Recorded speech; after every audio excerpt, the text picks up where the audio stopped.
Orioles Baseball on Masson is brought to you by Southwest Airlines. Find our fares online only at southwest.com. Orioles and Tigers here at Camden Yards. It is the rubber game of the three-game series, and tonight's game time temperature brought to you by Train. Visit train.com for an independent Train comfort specialist dealer near you. It's hard to stop a train. Nice sky overhead at 58 degrees. Not much of a breeze here tonight, so a somewhat pleasant evening here at Camden Yards. Going to look at the Southwest Airlines starting lineups for the Tigers tonight, and a little bit of a different look.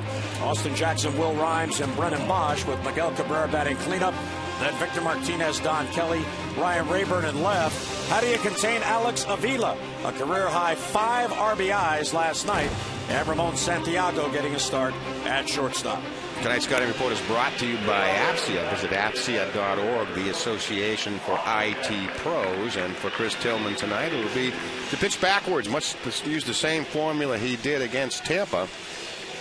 Soft early, change-up, sliders, use that fastball to get by him deeper into the count. Second fiddle, use your secondary pitches. Again, that change-up was his best pitch in Tampa. And September changed. He was 3-9 with a 6.10 ERA going into September.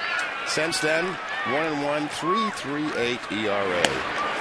And the fastball's there for a strike, and it's 0-1 on Austin Jackson, who is off to a tough start in that leadoff spot for the Tigers. Tillman with a good pace, and he gets ahead 0-2. And you look at Jackson, a lot of speed. Jim Leland loves for him to get on base, obviously, to take advantage of that, but he is just 3 for his first 20. Yeah, very slow start, but a top 2 in this Tigers lineup. Yeah, the 0-2 is high, and it's 1-2. Talking to a scout before the game about Chris Tillman, asking what was his impressions of his first start. He said one of the keys to Tillman, and it will be every time he goes to the mound, does he get ahead and does he command the fastball? There's a ground ball towards the middle that gets on through for a base hit. So he got ahead of him, and on a 1-2 pitch, Austin Jackson with a leadoff single. Yeah, first hit of the year given up by Tillman. Luke Scott will be in left field tonight. Late game change. Felix Piata lineup. Luke Scott in. Jones in center. Markakis will play right field. Reynolds and Historis, also a late addition to the lineup, play shortstop. Ryan Roberts will be at second. Derek Lee will be at first. Matt Wieters behind the plate. Well, Cesar Historis seeing his first game action of the year, and this the 6th game of the season. J.J. Hardy was in the original lineup, and Historis on the field to begin the game. Toss to first, chasing back Austin Jackson. Jackson 1 steal in his only attempt. Tigers are a perfect 3 out of 3 in their stolen base attempts on the young season. Wieters has been doing a very good job behind the plate, gunning down potential base stealers. And that fastball's high to Will Rhymes and 1-0. Yeah, I think he's 2 out of 5. So 40% of the runners thrown out by Wieters. Now, it used to be 25% was good. Then they said, nah, maybe 30% is good. So anything in the 30s is very good, and he's at 40. Well, we used to judge it off of Dempsey, and he was 45 or 50%. So that was our barometer. And he thought he should have thrown them all out. Runner goes, swinging a foul straight down at the plate. 1-1 on Will Rhymes.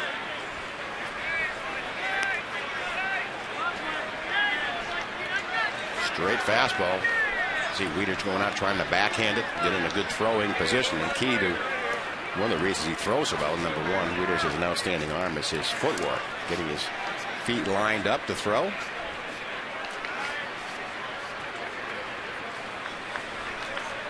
A ball and a strike on Rhymes. Long look to first, quick throw, and Jackson is back. Tillman in his start at Tampa Bay, he got the second start of the year. And I asked you this following the game. It wasn't as if he was effectively wild because he didn't know where the ball was going. He did a very good job of avoiding the middle of the plate, living on the corners. There's a breaking ball down and away, and using the secondary pitches, which at times you don't control as well as your fastball. Yeah, I mean, he used a lot of straight changeup. I was surprised at the number of back-to-back, even to-back changeups that he threw. I mean, that goes back to Buck's, Showalter's scouting report, and also pitching coach Mark Connors. They came to the conclusion that Tampa club was a dead fastball hitting club, and I mean, the Orioles seem to single-handedly put the Rays into a slump. They haven't hit at all since that series. The Orioles have continued to pitch well. So speed slows down the game as Jackson has the attention of Tillman, and a foul back by Will Rhymes to even up the count at 2-2.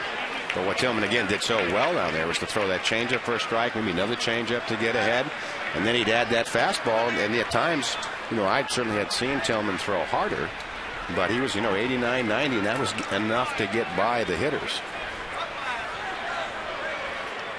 Breeze picks up a little bit, now blowing straight in from center field. And the 2-2 is slapped foul the other way. Well, Brad Bergeson had difficulties last night, once getting to 2 strikes, putting hitters away.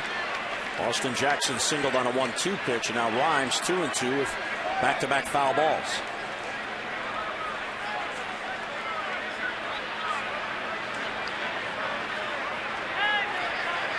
Jackson doesn't go, and again fouled off the other way. Will Rhymes, we mentioned last night that he was drafted by the Tigers in the 27th round in 2005. He was the 810th player that was selected in that draft. So the question is, where are the other 809? They're not all in the big leagues. He's in the big leagues playing second base for the Tigers. We usually get down to that part of the draft. You're talking about, filling rosters on some lower level clubs. Just to, might need a second baseman here in A-ball or rookie league or whatever it would be. Down holding it 2-2 on Rhymes, a pesky at bat. And again he fouls it back. Now this has to be incredibly frustrating for a pitcher where the hitter can't get around, can't put it in play, but the pitcher can't put him away. Well, but, a hitter like Rhymes, too, he's going to, spread out his stance. He's going to choke up and just try to defend the strike zone, not really try to be an offensive type player, but a defensive type hitter at this point. Jackson doesn't go. The 2-2, high fly, shallow left, fading now with the breeze, and it blows it back out of play. Reynolds and Luke Scott giving chase. Another changeup from Chris Tillman. Tigers head home after the game as you see Chris Tillman since September of last year. 3.38 ERA, and how about the opposing batting average? 145. Again, the theory there, they don't get on, they can't score. Here's another 2-2 pitch to Rhymes. And another foul ball. You can just see how late he is again, just defending the zone. Most of the foul balls are to the opposite field, so he's waiting to the last possible instance. But you're right, that last graphic we had about the lowest batting average against, that's pretty impressive. And that's over 100 at bats against Tillman. This will be the 10th pitch in this at bat. And foul back again. Buck Showalter was talking about that today. There was an at bat early in last night's game against Verlander with Derek Lee at the plate. He said, well, we had his pitch count run all the way up to 20, and then we had a quick second inning where we really went down quickly. It didn't use that to our advantage. There's Verlander on the bench following 8 dominant innings last night. And another foul ball. So 12 pitches into an at-bat. Well, they only rub up about 3 dozen to start the game, so they may have to regroup. Especially if you're on the third base side, the odds are pretty good you're going to get a baseball. Here's Jeremy Guthrie back with the team, talking with Buck Showalter on the bench. Here's pitch number 13, the Rhymes. And a line to the left, Scott is there, and he has it for the out. So a 13-pitch at-bat, and Rhymes finally retired and one away. Well, the Orioles tonight, this is the rubber game of the 3-game series, trying to make it back-to-back series wins. Here's what they did last year. In their first 34, won only 428 and a couple of splits, but after Buck Showalter took over, the fortunes changed. Yeah, much different. They won 7 of the last 9 series, and a couple of those versus these Tigers. But that's what it's about, winning those series. That's how you get 13, 14, 15 games over 500. Just take 2 out of 3, 2 out of 3. Brennan Bosch now batting third, throw behind Jackson, he gets back in. Stay away from long losing streaks. And how do you do that? That's with starting pitching. You've seen the Orioles win some games where they haven't gotten many hits.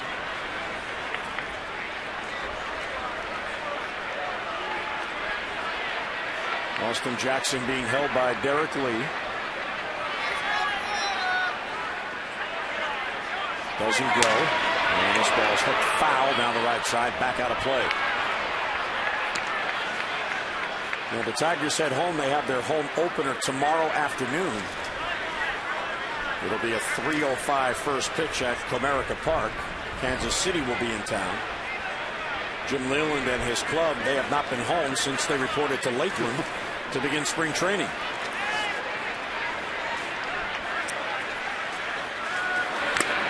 Oh, good pitch there. He was committed to the fastball, saw it, and it sailed out of the strike zone. He swung through it.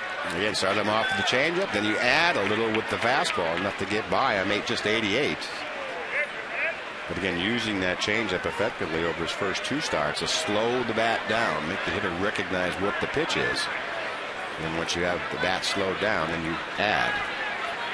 The ball on 2 strikes, just inside, 2-2.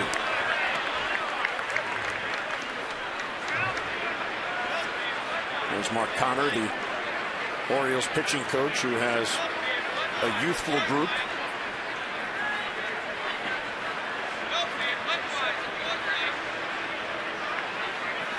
Two and two with a runner at first and 1 down, and a foul straight down at the plate.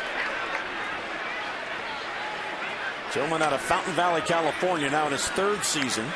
He has 4 major league wins. One of those wins against the Tigers, and that was in his final start of last year, and he was outstanding. He went 7 innings, allowed only 1 run on a solo home run by Don Kelly. And wouldn't you know it, Don Kelly's in the lineup tonight. Oh, don't think the managers look at those matchup sheets? 2-2 on Bosch. And another toss to first. Long inning already for Chris Tillman.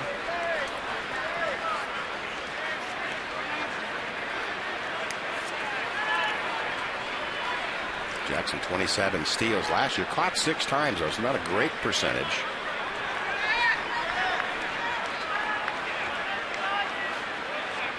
Long look to first base. Runner doesn't go, and there's a tapper out in front of the plate. That's a fair ball. Still fair, and Wieters lets it go foul. Now there's a heads-up play by Wieters. That would have been a very tough play because the runner would have been right in front of him. He would have had to throw around him. Yeah, and it also gets to the point where you have to let it go because the runner is going to beat it out. You have no play. And he made that decision. Started to reach out for it, then said out. Let it roll a little longer. Good job by Ron Culpa there, the home plate umpire, following Wieters to make sure that ball did cross foul. Having a little conversation about the play. Yeah, nice play, Matt. Yeah, you're awfully tall for a catcher. I can't see the ball coming in. 2-2 to Bosch is a line drive, base hit to left field. So he hit it against the shift as Turris was shading up the middle, and Bosch went the other way. So 2 singles in the inning. And first and second, 1 down. Well, here's Miguel Cabrera, who got in the one last night. Yeah, 2 for 4 home run. Number 3 on the year, number 250th of his young career. Just about to turn 28. Built some pretty impressive numbers, zeroing in on 1,000 RBIs. A big part of last night's game, that home run. He's also had a walk, an infield single. Don't see the infield single too often, I guess, unless you hit it into a player's glove and they can't get it out of the glove. That's how hard it was hit. Mark Reynolds had that happen to him. Hey, it's a different glove tonight, isn't it? His glove last night was tan. No, they're not going to fool him twice. What do you mean? With those blistering hard shots into my web. Could be the tan glove that just bruised. That was pretty fresh. The other one looks like it had been around for some time. Players are like that. They have game gloves and they have their practice gloves. 1-0 on Cabrera. Foul tip. So he went slow breaking ball, missed outside, then a fastball, and Cabrera looked either fooled or late. Or both. Or both, yeah. what did we say? 2 for 6 lifetime with a home run against Chris Tillman.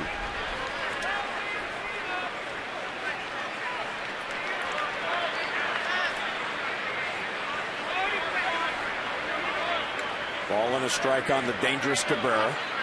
And Tillman turns and looks Jackson back. So 25 pitches in the inning, 13 were to Will Rhines.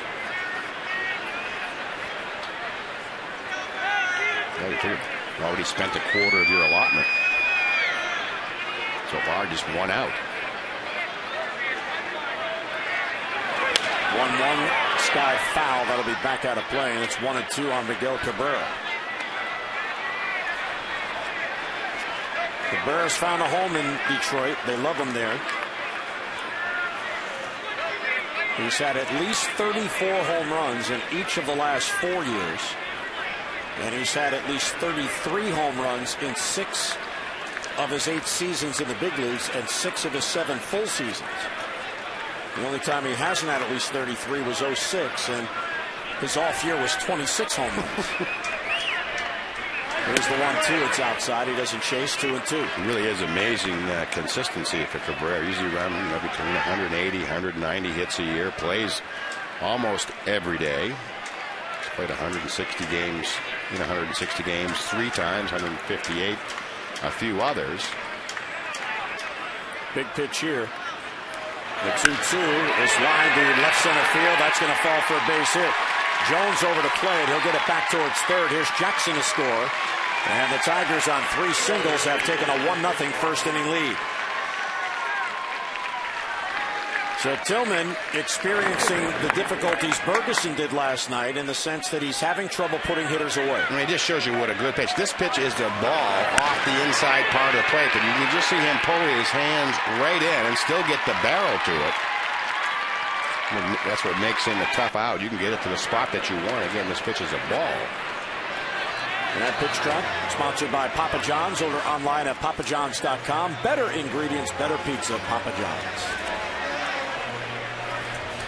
So Mark Connor out for a quick visit. Now, this is one area, except for last night, that the Orioles starters have done an outstanding job of on the young season, and that's minimized damage.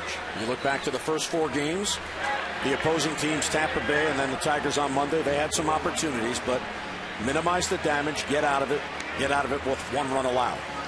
And that's what Tillman will try to do here. Yeah, try to stay away from that big inning. And Victor Martinez also had a big game last night. In fact, he and Cabrera went back-to-back with their home runs. So far, he has afforded that protection to Cabrera. Again, we talked about it last night. 32 intentional walks to Cabrera last year because there's really no one behind him. Victor Martinez seems to have plugged that hole. Off-speed pitch is high. 1-0 on Victor Martinez in his first season in Detroit.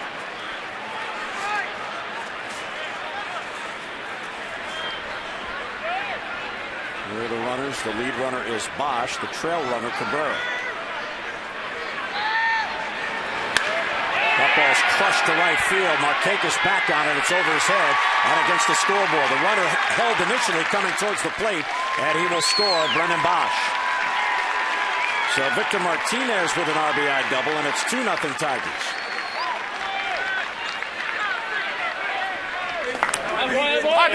Another nice piece of hitting by the Tigers. This one up and on the inside part of the plate, and again out of the reach of Markakis. Low line drive. With the second run.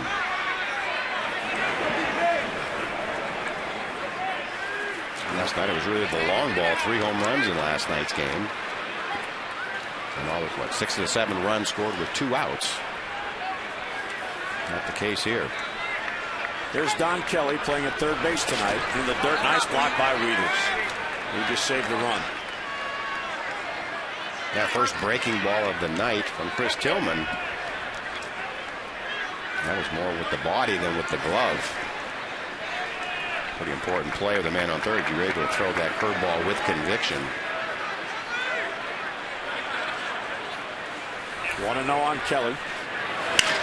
Ground ball towards the middle, could be 2 as Turris will step on the bag. He'll fire first in time, and The double play gets Tillman out of it. Tigers get 2 on 4 hits. Bottom of the first coming up. Here come the Birds.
Sanderson of Silver Spring. For every double play the Orioles turn during tonight's game, Stella will win $1,000 from the Maryland Lottery.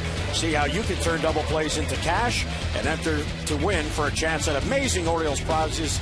Go to mdlottery.com, double play. And congratulations to Stella. How about that? Bottom of the first. She just won $1,000 on the 6-6-3 double play.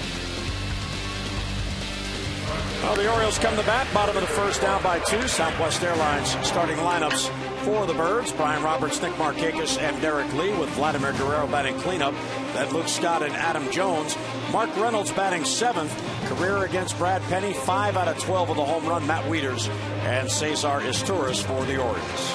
Tonight's Scouting Report is brought to you by AFCIA. Visit AFCIA.org, the Association for IT Pros. And for Brad Penny to be Penny wise, he's always been a terrific first-half pitcher when he is healthy. The 2-time All-Star, 69 and 51 lifetime early in the season, and he's no April Fool. One of the best records around, again, in April. 25 and 9 overall in New York. The one he'd like to forget was last time out, his first start of the year, allowed 8 runs in a little over 4 innings of work. You see last year in minimal time with the Cardinals, those numbers. Brian Roberts takes ball 1. Brian had his season-opening hitting streak halted last night as he took an 0 for 3. He did draw a walk and score a run. Off to a good start. In fact, 8 RBIs. That's 3rd most in the American League. And then Penny misses outside, ball 2. Brian has scored a run in all 5 games this year, so he's doing the job of the leadoff man. Get on base and score.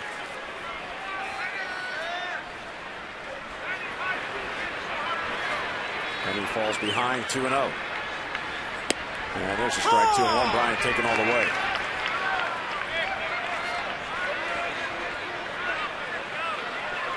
So Roberts with 5 hits on the year. He has a base hit in 4 of the first 5 games. And tonight facing Brad Penny, who allowed 7 base hits and 4 in the 3rd innings in New York in his first start.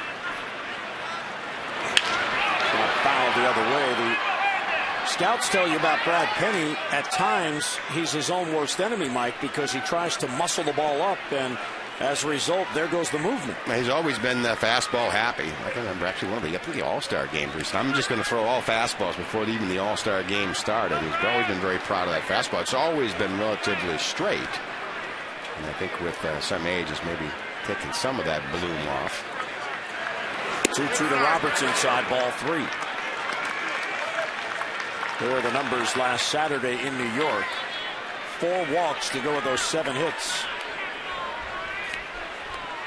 So let's see, that's 11 base runners and 8 score. That's not too good. Make for a long season. similar numbers, if anybody would let you pitch that long. Yeah, and a 3-2 to Roberts, and he got him. Came off speed, and Roberts swung over it. So a strikeout begins the first, one away. That's a weapon I really hadn't seen before. 3-2 changeup, and a good one, low and away on the black. That may be a new part of the arsenal, but it looks like a split finger fastball. You can see the great shot of the split grip in his glove, and it's just a beauty right to low and away. That could be a new toy.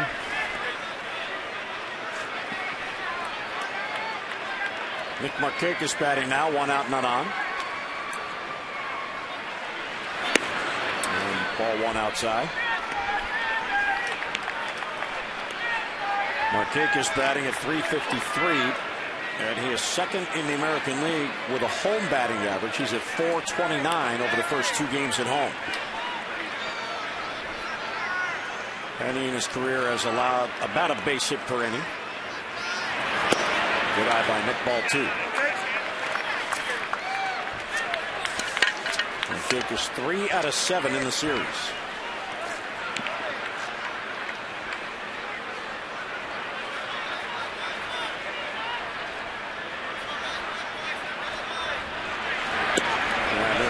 Markakis taking all the way, it looked like, 2-1.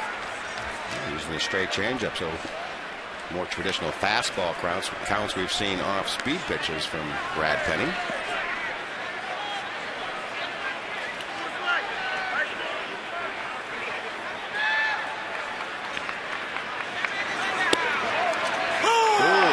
Strike called down and in. Wow. Let's take a look at this 2-1 pitch. Pitch has it a little off the inside corner. Nick about as knowledgeable of the strike zone as any Oriole hitter, maybe anyone in the league. 2-2 the count after that call. Strike 3 call.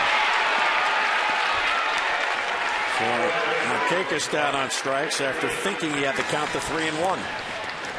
Yeah, I just seemed to really mess up the whole at bat. 87 miles an hour. I'm not sure if it's a straight changeup or what they call a batting practice fastball. Just take a little off, but it just froze Markakis. Was not the location or the speed.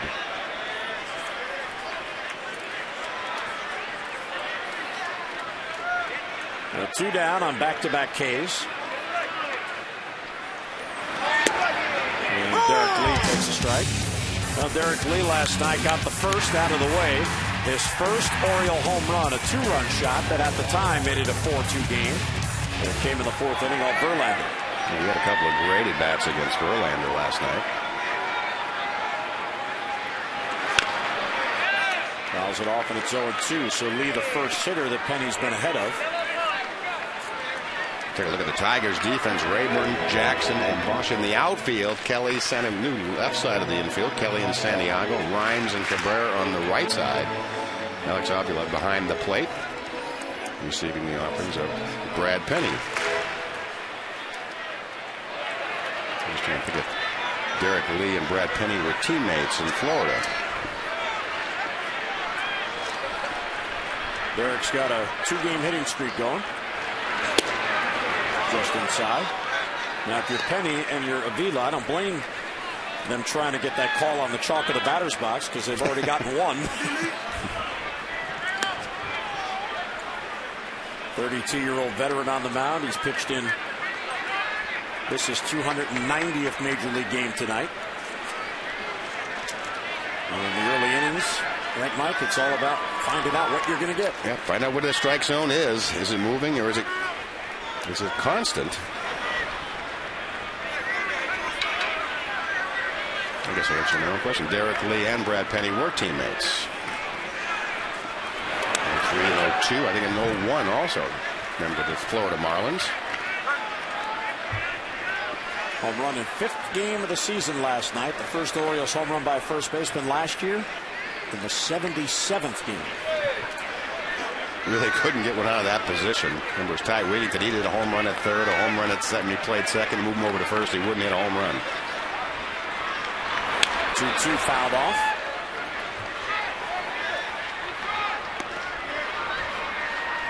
And not only did Lee and Penny team up in Florida, they were part of the championship team in '03 that beat the Yankees. He saw Derek Lee flinch there. He heard Penny ask for a new baseball and saw Ron Culpa move, and he thought the ball was coming to his head. Sometimes you'll see a shadow.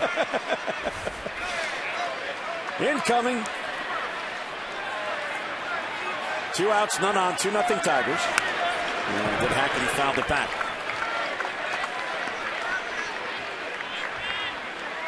Penny was originally drafted by Arizona in 1996. One of the similarities to Penny to the '96 Diamondbacks is that Buck Showalter was there working for the organization. The 2-2 pitch is lined right at the shortstop. There's Ramon Santiago, and he has it for the out. So Penny has a 3-up, 3-down inning. Second inning coming, 2-0 Tigers.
It's on, and by AT&T Rethink Possible. Chris Tillman goes to the mound to begin the second inning. He faced 6 batters in that first inning and allowed 2 runs on 4 hits. He got ahead of the leadoff hitter Austin Jackson, who eventually singled on a 1-2 pitch. But the next 5 batters in the inning began the at-bat 1-0. And there's a strike, so he's trying to change that fortune this inning. Rayburn, Avila, and Santiago. Rayburn got in the game defensively last night in left field, getting a start tonight.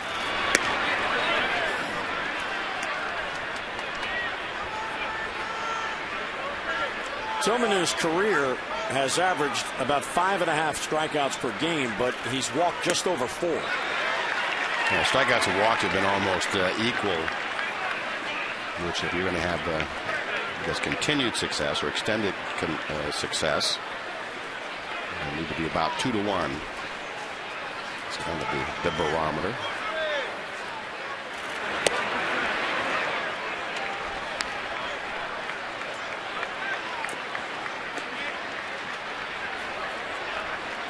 Wow, how about that for between innings? Is that the Iceman cometh? And he got him. Fastball by him. Ryan Rayburn out, 1 away. Jeremy Guthrie rejoined the team today after his hospital stay. And in meeting with the media today, he told everybody about understanding what wins in the major leagues. A team is going to win with pitching, and so we showed that for 4 games, and we showed it last year for 58 or however many games it was. And if we want to become a winning team and a playoff team, we need to show it for 162. That we can be consistent as starting pitchers. The bullpen can come out and do what they've done and what they're capable of.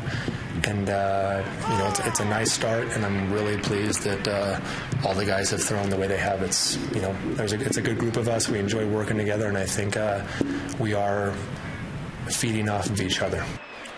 And you see Jeremy on the bench back with his teammates. It was really tough for Jeremy Guthrie, who became ill in Tampa after he pitched on opening night and was hospitalized for a couple of days. He was very disappointed. He missed the opening day ceremony, wanted to run down the orange carpet.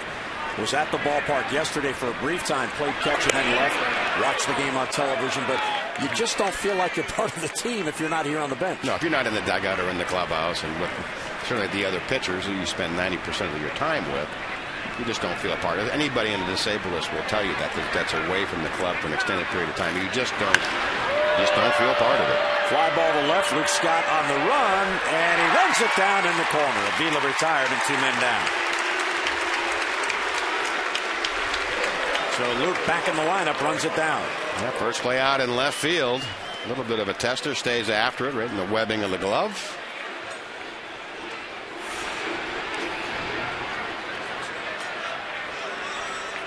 Buck Showalter had his eye on Luke Scott, I guess, the last couple of days, just watching how he makes his way around the field, handles batting practice. Strike one to Ramon Santiago.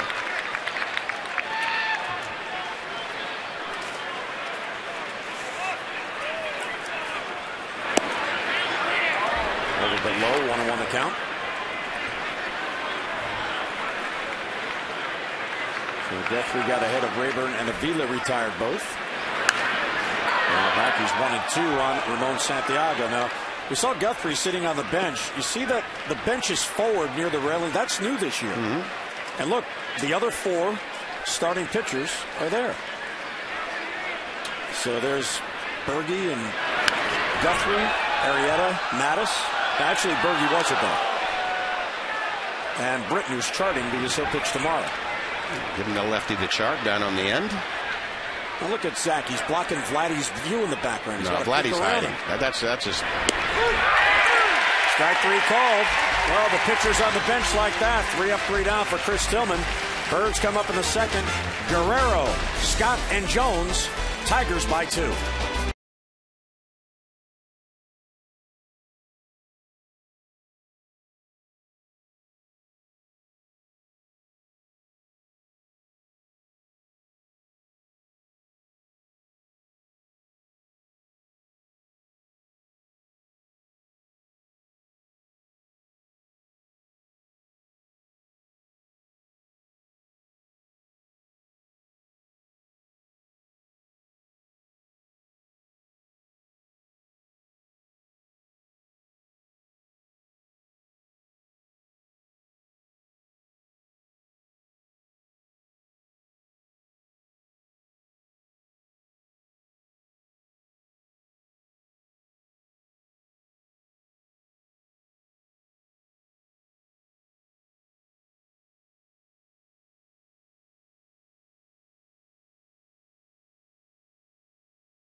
Luna. Call today for the Luna Double and get your second room of flooring free. Call 877-241-LUNA.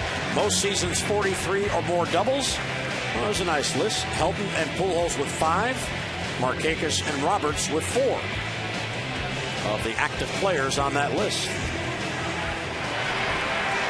Oriole Park at Camden Yards. Second inning, and Vladimir Guerrero comes up. Vladdy last night had a 2-for-4 night for Guerrero's first multi game of the season, and looking to improve on some decent numbers against Brad Penny. And a high fly ball to center field. Jackson back on it. Way back, it is gone! Over the wall for a home run for Guerrero. There's number 1 for Vladdy, and the Orioles are on the board.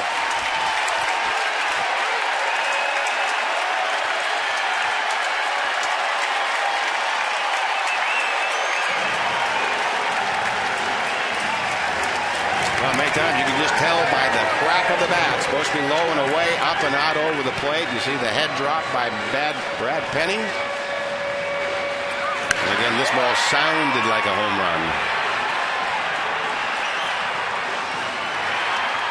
Nice effort by Austin Jackson, but that well over his glove. And here is Luke Scott. Crowd greets him as he steps back in. Luke had missed the last 3 games, so his first Oriole home run, his second RBI, and it's a 2-1 game.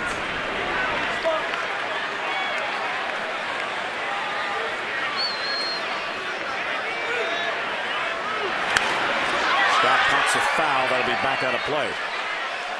Well, we mentioned last night that the Orioles were hoping that the middle of the lineup could get going.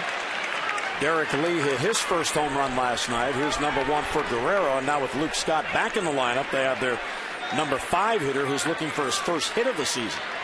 Yeah, you see what a difference it makes in the lineup. Matt Wieters drops all the way down to 8th.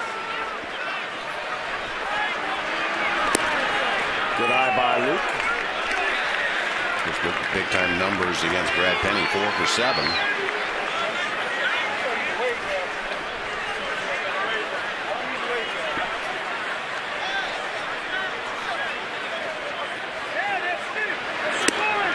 Good eye, ball 3. Luke going into the lineup was a batting practice decision, but Showalter, when he met with the media at 4 o'clock, as he does each and every day, he said whoever would bat behind Vladimir Guerrero, well, right now it's Wieters, but that might change. As Luke Scott wanted to go through BP to make sure his leg was okay. And a foul ball. Now, tomorrow night, rookie Zach Britton will be on the mound against the red-hot Texas Rangers, undefeated Texas Rangers, game 1 of a 3-game series. Good seats still available, so come on out and celebrate the first weekend of what is shaping up to be an exciting year here in Birdland. For your tickets, call the Orioles, 888-848-BIRDS, or just get online at Orioles.com. And Zach Britton on the mound tomorrow night. Come on out and support the rookie. He will not be disappointed. Full count on Luke Scott. Ground ball towards the middle. They were playing him there. There's Santiago. And Scott retired for the out and 1 away. Perfect defensive replacement or placement.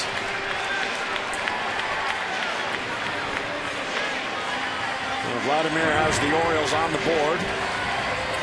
That must be his favorite seat. Well, he likes to sit behind that bench, as you talked about. He doesn't really want to watch. Well, there's a guy who knows what it takes to be a DH. Well, he's going to get some candy or sunflower seeds, maybe some peanuts. They got everything down there. He's stacking up for next inning. Keep the lumber handy. Adam Jones, a bunt. It's a beauty. And they're never going to get him.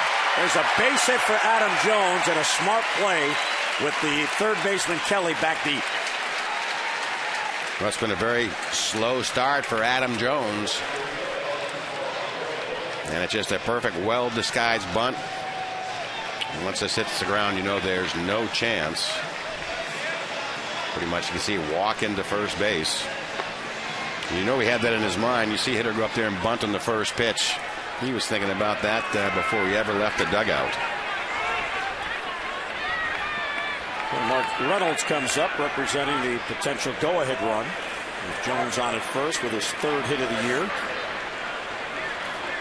First hit in the series, and Reynolds hacking fouls it back. Yeah, Reynolds with big-time numbers against Brad Penny. One of the many Orioles with good numbers. 5 for 12 with a home run.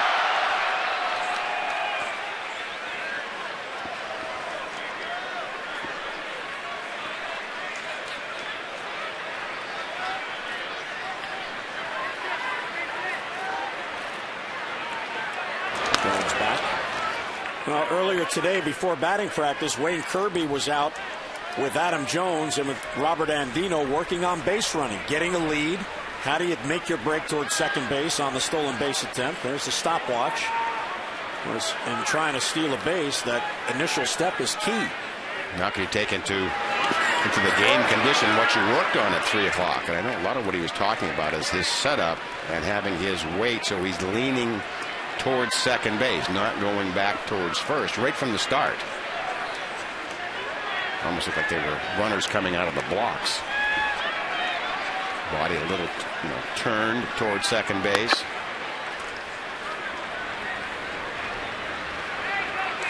But Showalter's put together a real good coaching staff. A lot of experience. 1-1 to Reynolds is bounced foul behind John Russell. A number of these Oriole hitters have had difficulty against right-handed pitching starting off the season. Reynolds is 3 for 15. Adam Jones had been 2 for 16. Roberts 3 for 14. The ever-present stopwatch timing the pitcher. I'm sure he's going to talk about Penny's time to the plate.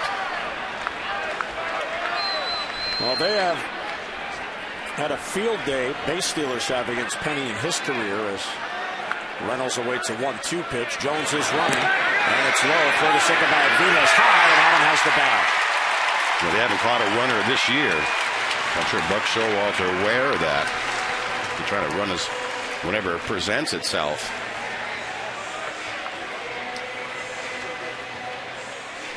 So that is the 6th stolen base against the Tigers. Avila really had no chance there. The jump was so big. And maybe that work at 310 pays off. There you go. It's in your mind. The mechanics are fresh. Yep. It's the 146th stolen base against Penny in his career. Steelers are successful 76% of the time against him. And Reynolds slices a foul down the right side, back out of play.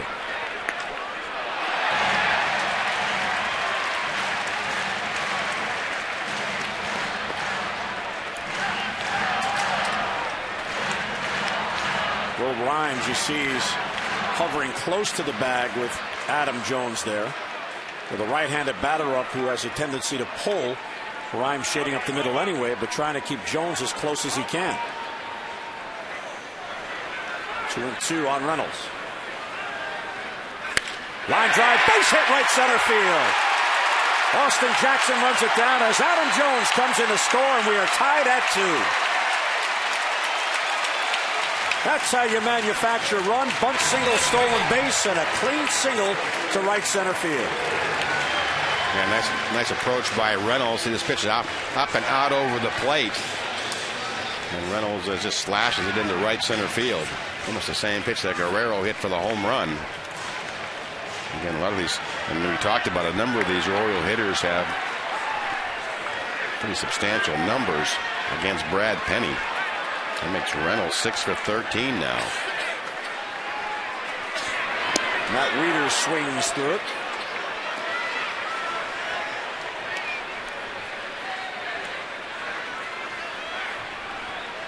Matt back in the number 8 spot. With Luke Scott back in the lineup.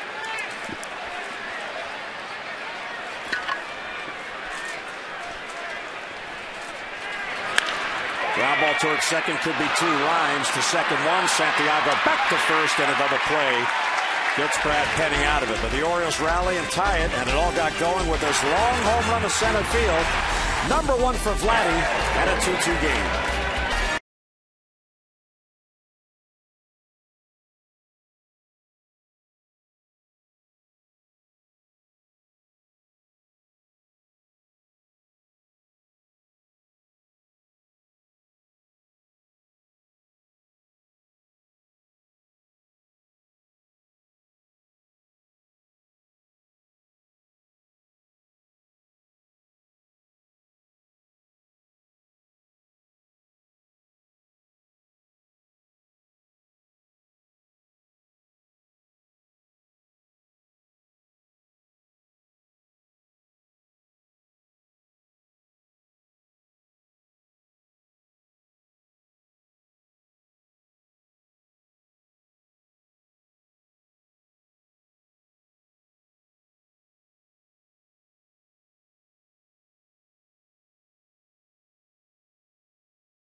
Austin and Trent, and they were featured today for an upcoming edition of Dempsey's Dugout. Rick had them out here early on the field, and they told me, the kids, that, let's see, they learned how to catch, they learned how to throw, and they learned how to hit. All in one afternoon with Rick Dempsey. That's all it takes. So you stay tuned every Sunday on O's Extra. Prior to the game, that's O's Extra pregame for Dempsey's Dugout. Austin Jackson leads off. He shows bunt, takes a breaking ball for a strike. Good comeback inning for Tillman in the second. Jackson singled in the first, scored the Tigers' first run. 32 pitches in the first inning, 14 pitches in the second. And a 3-up, 3-down inning. This one's popped foul wide of first. Derek Lee over hoping for a play. And he runs out of room. Well, celebrate an exciting 2011 season at Birdland by becoming an Orioles partial season plan holder. You can enjoy a full list of exclusive orange carpet benefits, including big savings on the cost of single game tickets, added convenience with special plan holder only perks, and more VIP treatment than ever before. For all the details, 888-848-BIRDER online at Orioles.com. And that is VIP as in Flanagan. Right center field, playable. Markakis and Jones. And it's Markakis taking charge. He's got it for the out, one away.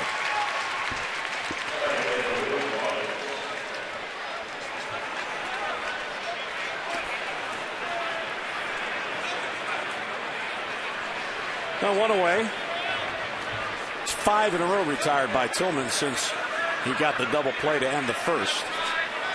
And here's Will Rhymes, who really spoiled Tillman's first inning with a 12-pitch at-bat. So Tillman to the first batter got ahead with a breaking ball. Rhymes watches a fastball just go right down the middle. He's got him thinking. Well, it's all about the count and working the count. Seeing a lot of pitches is part of the game plan for Will Rhymes. I mean, his 13-pitch at bat is probably what aided Cabrera and Bosch and Kelly behind him. Sometimes you just have that inning where you can't get off the ropes. You expend a lot of energy. And I think Rhymes is actually a very productive out.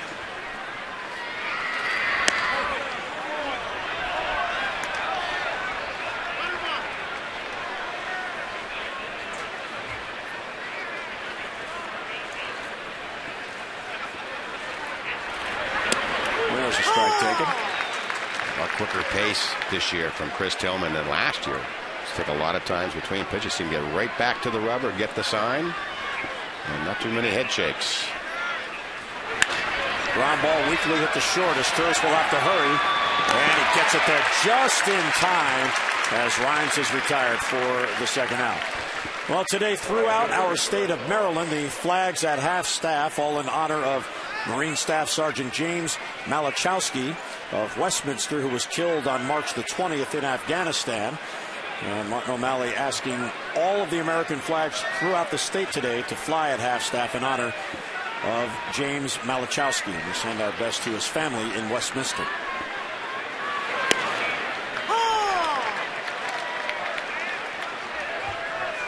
Here's Brennan Bosch, who takes strike one.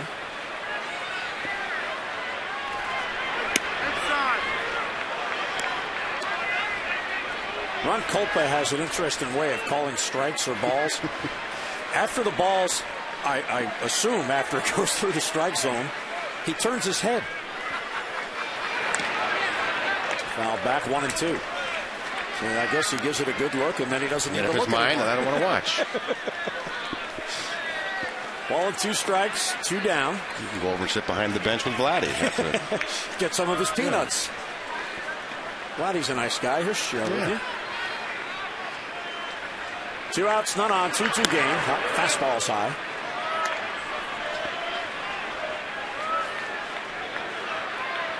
Six consecutive first pitch strikes have been thrown by Chris Tillman since he had the 5 straight first pitch balls in the first inning. Broken bat bloop, this Turris back. And he's got it for the out. So a second consecutive 3-up, 3-down inning. Tillman getting in control. Brian Roberts, Cesar Turris, and Nick Markakis are coming up.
They lead all the major league with batting average with runners in scoring position, so a perfect manufactured run by Buck Showalter and the Orioles.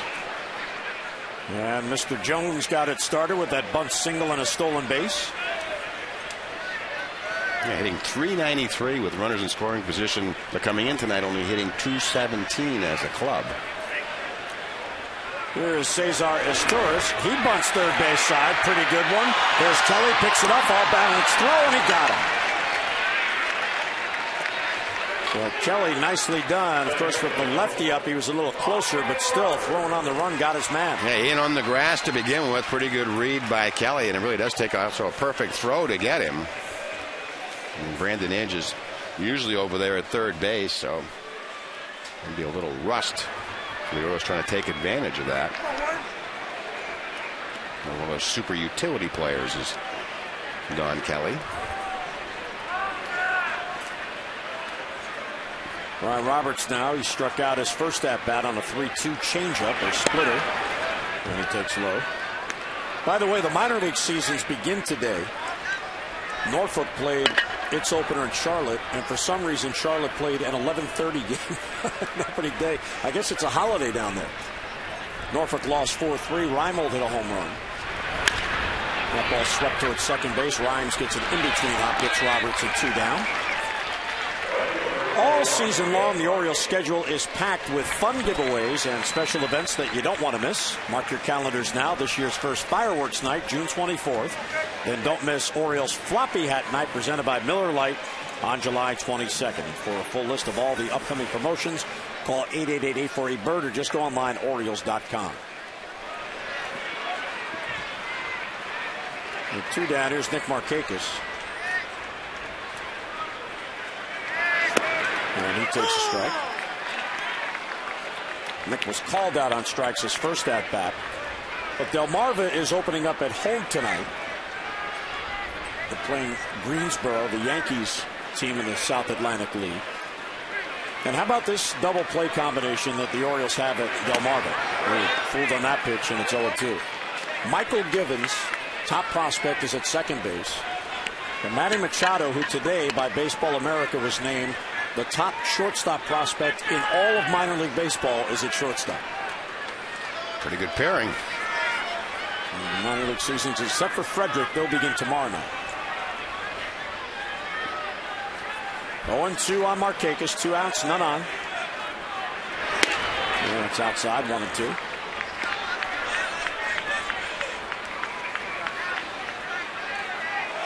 There is a chance that if Jeremy Guthrie is unable to pitch on Sunday, the Orioles will have to dip down to the Norfolk club and make a move. That roster in AAA has a lot of major league experience on the mound.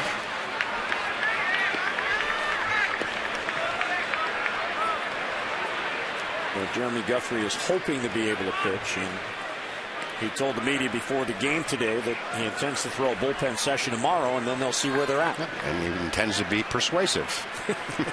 He said whether they buy it or not. From 0-2 to 2-2. Outside ball 3.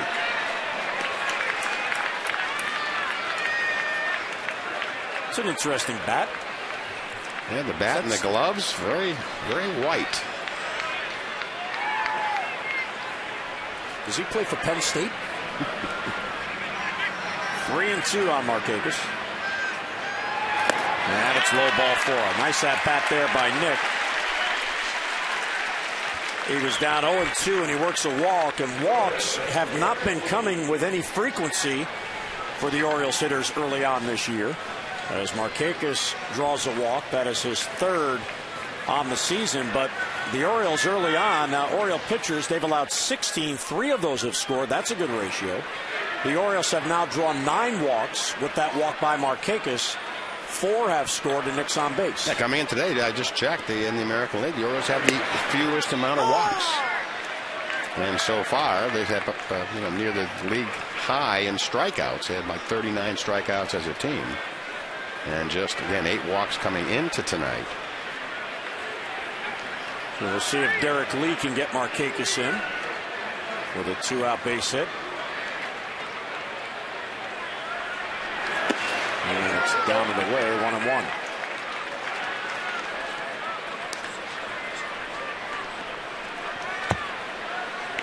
Derek Lee, who homered last night the opposite way, lined out hard to shortstop. And Mike, look at that gap in left center field. How far Rayburn is over and Jackson shading towards right center field. Yeah, by their spray chart, but they're saying when he pulls it, he really pulls it. Otherwise, he hits it to the opposite field. But you're right, huge gap out in left center. Markakis, a good base runner. A 2-out walk. Sharply pulled foul. Bounces up into the crowd.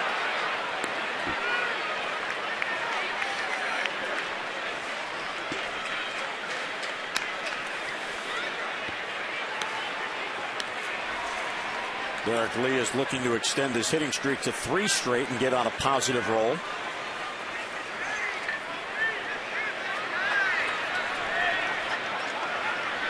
This is the only night game in the American League today. The Red Sox played in Cleveland, and the Indians completed a 3-game sweep with a 1-0 win, and the winning run came in on a suicide squeeze in the bottom of the 8th. And the Red Sox head home for their home opener with the Yankees tomorrow afternoon, 0-6.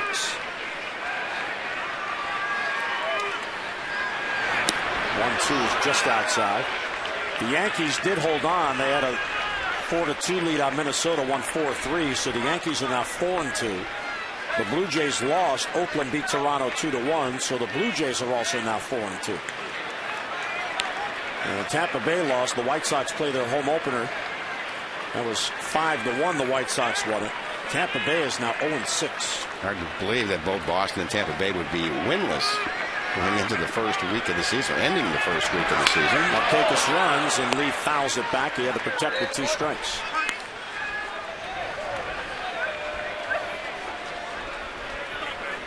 Here yesterday we were saying that the Rays couldn't wait to get on the road after a winless homestand, and Ozzie Guillen's team says thank you very much. I guess the next step would be to try to get out of the country. Hey, when do they play Toronto?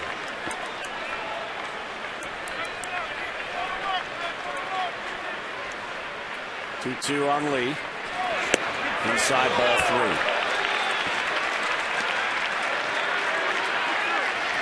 Longoria didn't play again in that game. Yeah, Manny's been out for a couple days. David Price lost. He's 0-2. He gave up 3 runs and lost. Markakis will be off at the pitch. 3-2 with 2 men down. Back-to-back terrific at-bats. And Lee chops it foul. So Nick back to first base.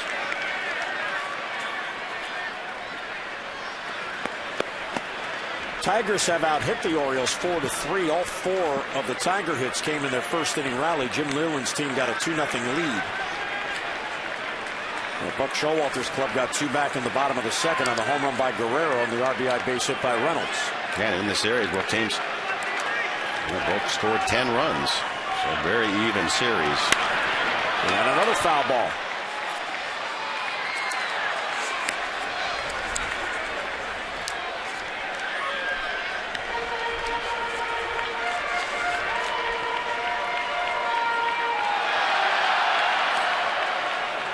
Markakis back to first.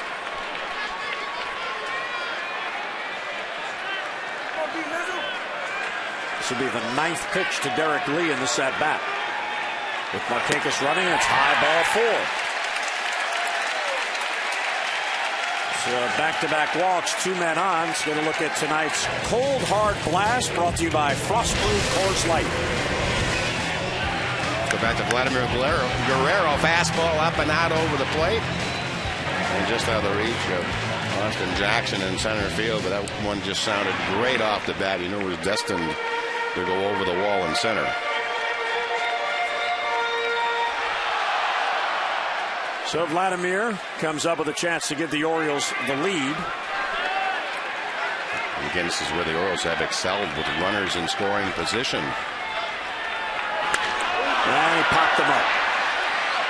Foul ground. Don Kelly through the coach's box has it for the final out. Couple of walks and 2 men left. We played 3 at Camden Yards. Rubber game of 3 at a 2-2 game.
Time of the evening, the AT&T Mobility Trivia question, or as we like to call it, how do they stump the announcers?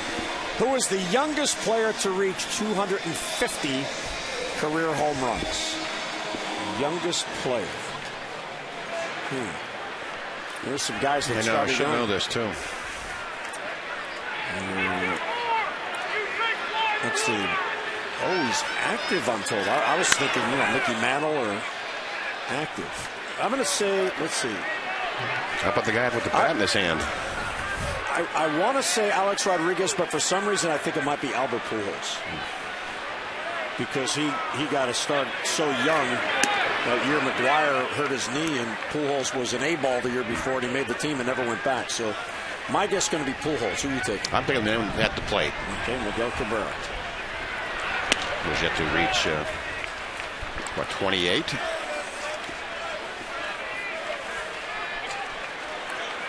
But did you also know that Derek Lee's won a batting title? See, but you learned. You didn't follow me tonight. Good cut, and he fouled it back 2-2. That was your mistake last night, not your guess that you thought I was. Well, I figured because he hit number 250 last night, it would be a nice, easy question. Note to self, don't follow Hunter. Well, I learned fast. Yes, you did. Here's the 2-2. It's high ball 3, overthrows the fastball. 7 in a row retired by Tillman.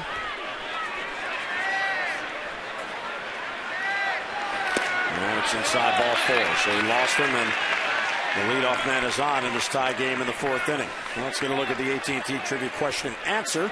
The youngest player with 250 career home runs. Albert Pujols. See, you should follow me. 26 years. 258 days, old double X, Jimmy Fox, then Alex Rodriguez, Eddie Matthews, and Mel Ott.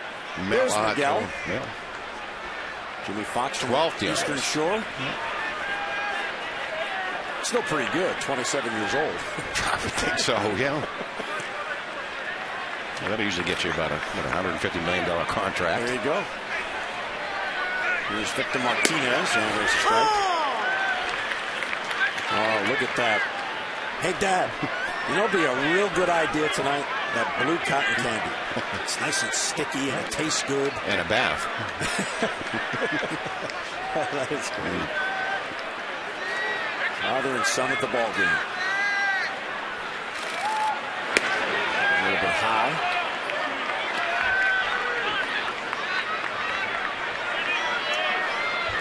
Martinez drove in a run with a double in the first inning. It was off the scoreboard in right field.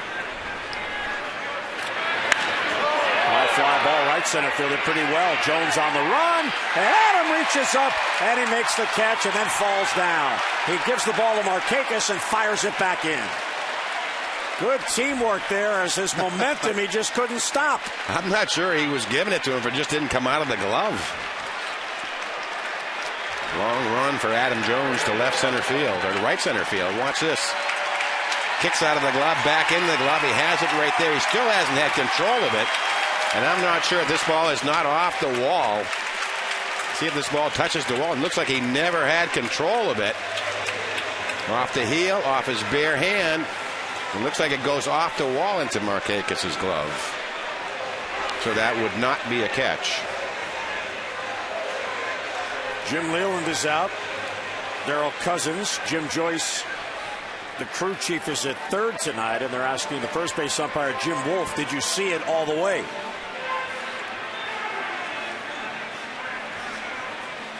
I don't think. So he did flip the ball to Markakis. Naked eye, I thought he did it on purpose, but no, it just went to him. Hit him off the heel of the glove. He doesn't have control right there. Off the heel of the glove again, and right there is where it goes off the wall. You can tell by the shadow of the ball itself. And Leland loses the modest argument. The Orioles would have had an out anyway as Don Kelly comes up, because Cabrera thought the ball was caught and retreated back to first base. So had that ball been ruled in play, they simply would have fired to second base. This one's right at Markakis and 2 men down. Well, fans, you can get exclusive O's coverage to your mobile phone. Just text Orioles to 29292. Message and data rates may apply.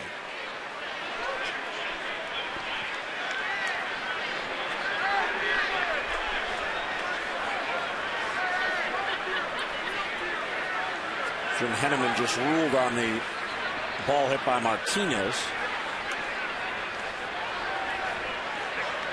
I think he gave him a Jones an assist and Markakis the put up.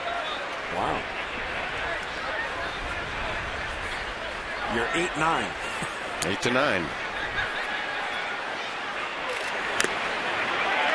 Meantime, Rayburn swings through a fastball. Struck out his first at bat. Tillman has 2 Ks. He has walked 1. That one walk Cabrera still at first. Now with 2 down.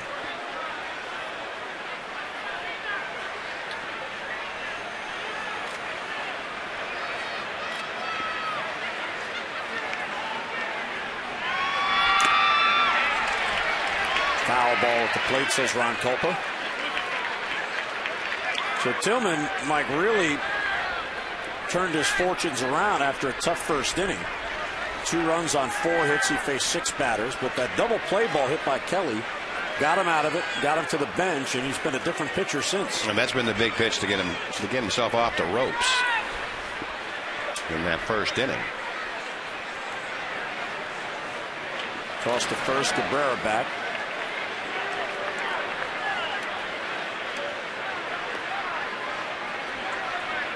Miguel with the big smile. Hey, Derek, where does he think I'm going? I'm a slugger. I'm not a stealer.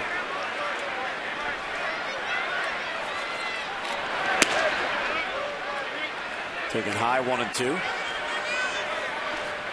Those two are probably reminiscing about the days with the Marlins, too. Talking about Brad Penny and Derek Lee and Cabrera, teammates on that club.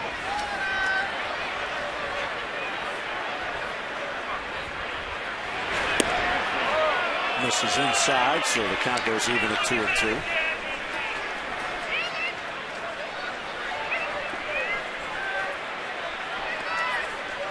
And Chris Tillman up to 75 pitches thrown.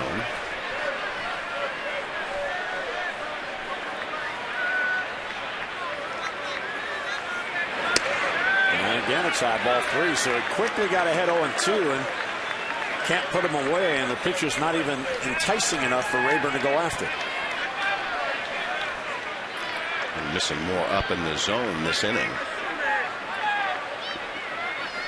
Cabrera will go 3-2, 2 down.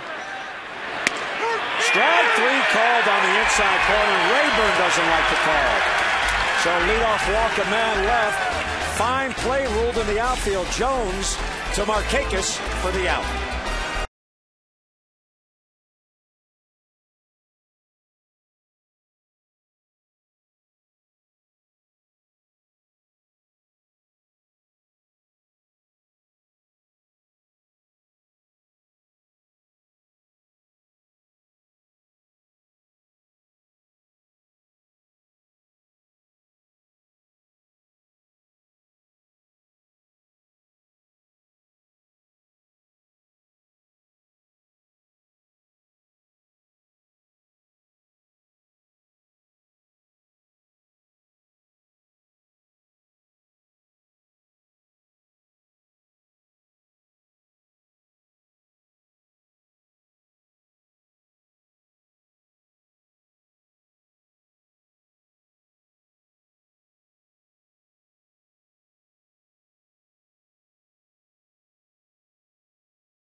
Sub Shop and by Sonic, America's Drive-In. It's new, it's better.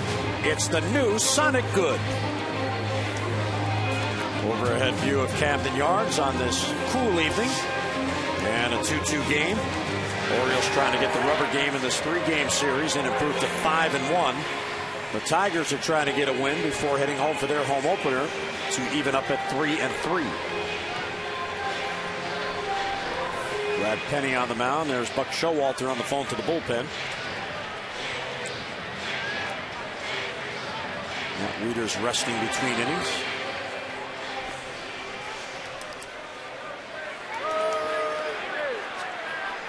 And here's Luke Scott to lead off. Adam Jones, Mark Reynolds will follow.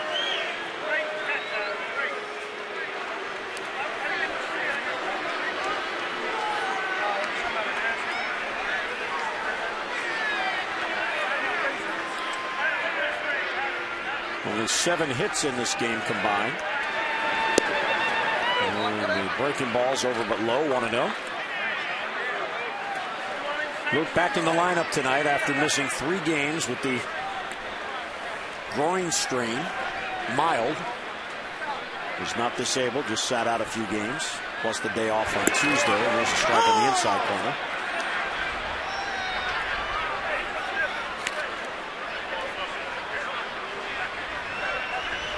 Brad Penny out of Coweta, Oklahoma. In his 13th big league season.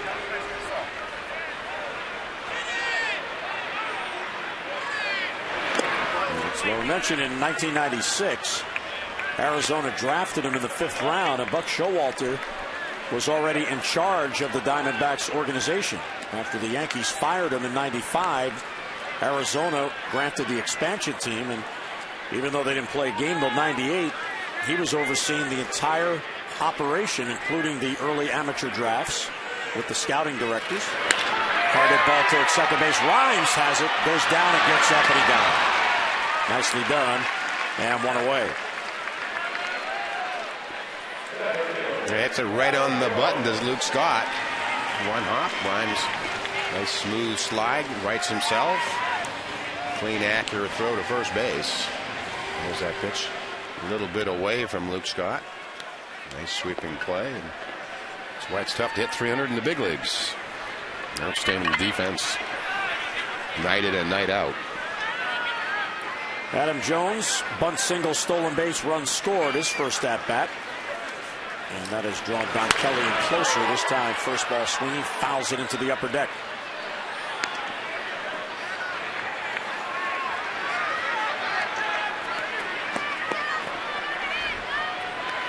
Brad Penny has 108 major league wins.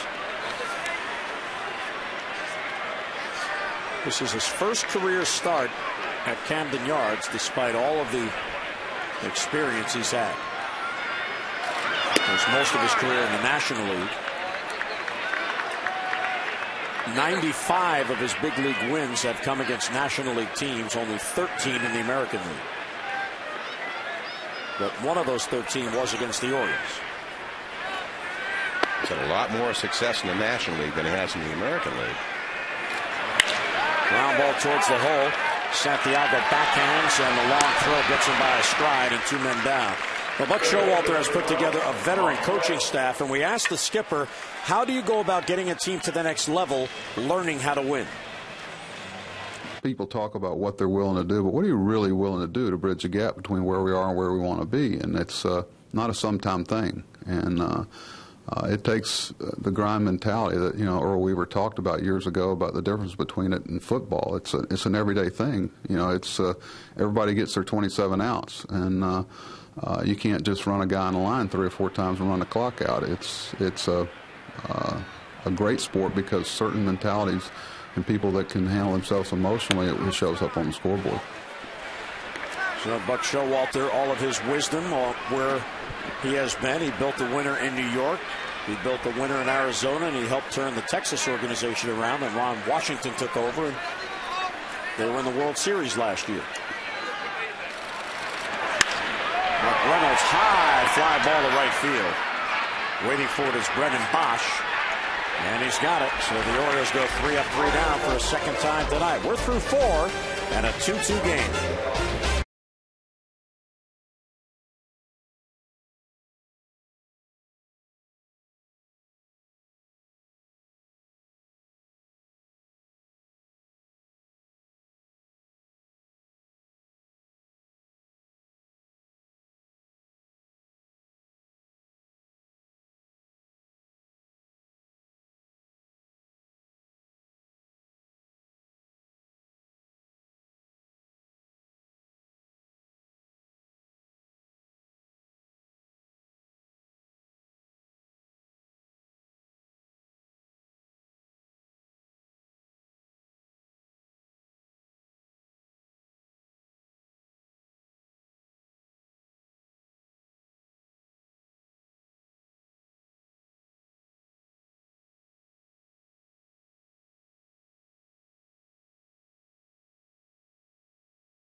Autograph series, former O's players and coaches here at the Masson booth on Utah Street, right there near Gate A. And they'll sign autographs and talk baseball with the fans. Autograph station opens 90 minutes before first pitch, stays open until 30 minutes before the game. And new former Orioles will appear in every game. Now tonight, Tippy Martinez, Bill Swaggerty, and Fred Valentine were there. So coming out Oriole Park Mondays and Thursdays to relive some of your favorite Oriole memories. For more details, 888-848-BURGER online at visitorioles.com. Chris Tillman going to work. Last 3 innings, he's allowed only 1 base runner. And Avila takes outside 1-0.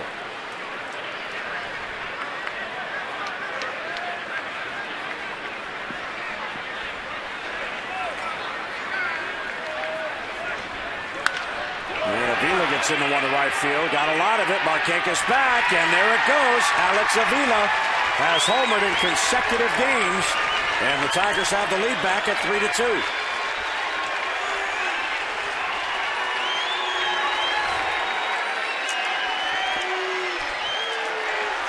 So home run number 2, now 7 RBIs after 5 RBI game last night. Yeah, 1-0 pitch. It was destined or wanted to be for the outside corner. Ends up low middle of the plate, and we've seen that's going back to last night. Avila's happy zone is low to low and inside. And last year, Tillman gave up 8 home runs to leadoff hitters starting off an inning. That's the first one this year.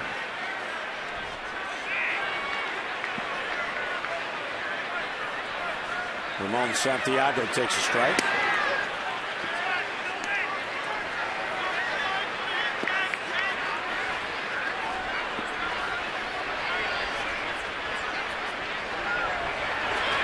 Santiago, a bunt attempt, and it's foul.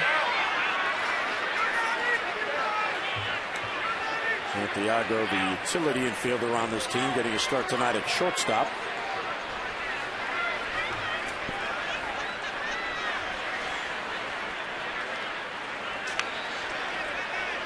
What Jim Leyland did tonight with Chris Tillman on the mound was every available hitter who could hit from the left side is in the lineup.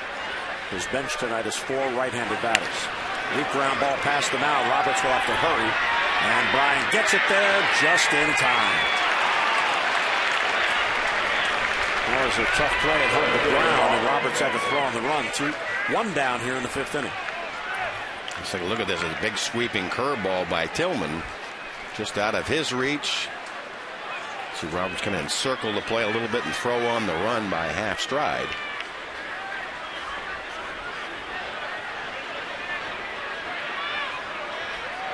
Leadoff man Austin Jackson, first ball swinging, fouls it off.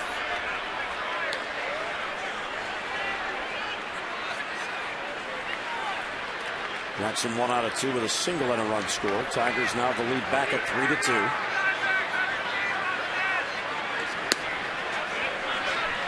Last year, Jackson was second in the Rookie of the Year voting. And the guy that beat him out will be here tomorrow night. Neftali Feliz with the Rangers.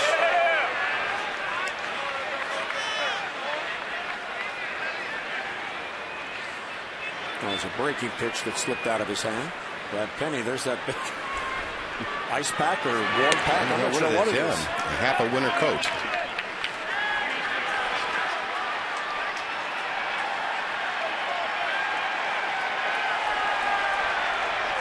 Baseball got loose. The fan who caught the Avila home run ball, I guess, bowing the pressure of the fans because the opponent hit it. 1 batter plus 4 pitches to the next batter eventually threw it back on the field. Now back 3-2.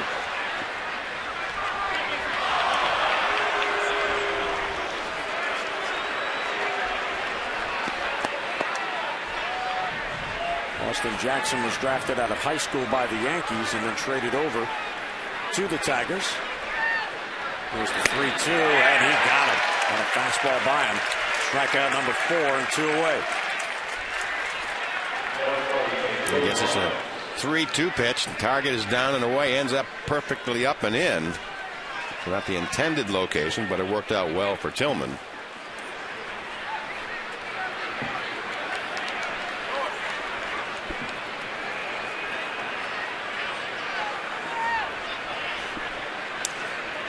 Will Rhymes now at bat. 2 outs and the bases empty.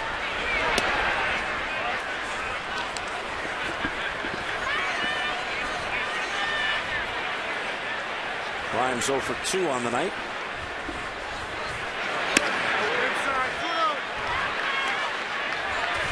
Pitch count now up to 90 for Tillman.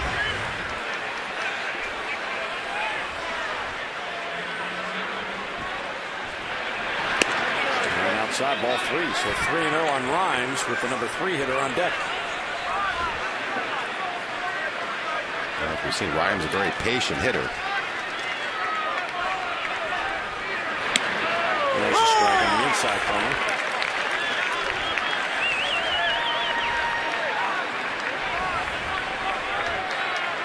Tigers have 5 hits, 4 singles came in the first inning in the home run this inning. And there's a walk.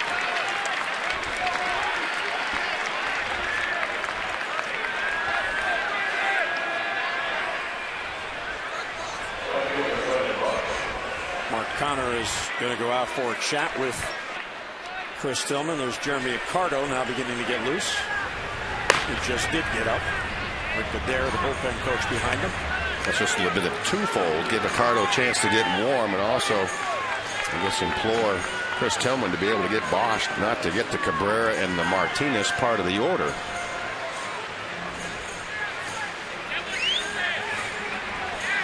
Second visit of the night by Connor.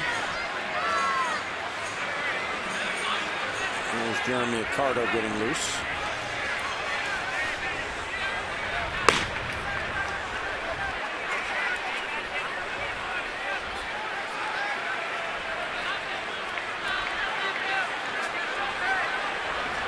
So Bosch will come in. He contributed in the rally in the first inning with a single. And he scored 1 out of 2. Outside, 1-0.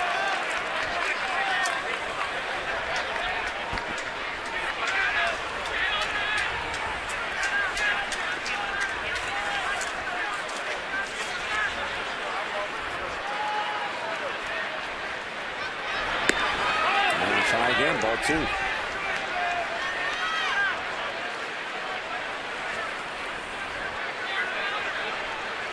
The walk to Rhymes, only the second by Tillman.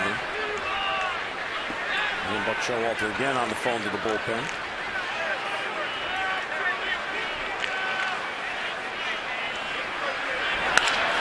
Line drive right center field. That's going to fall, base hit. And it's going to get down and get all the way to the wall. Rhymes can fly. He's hitting the third. He'll be sent home.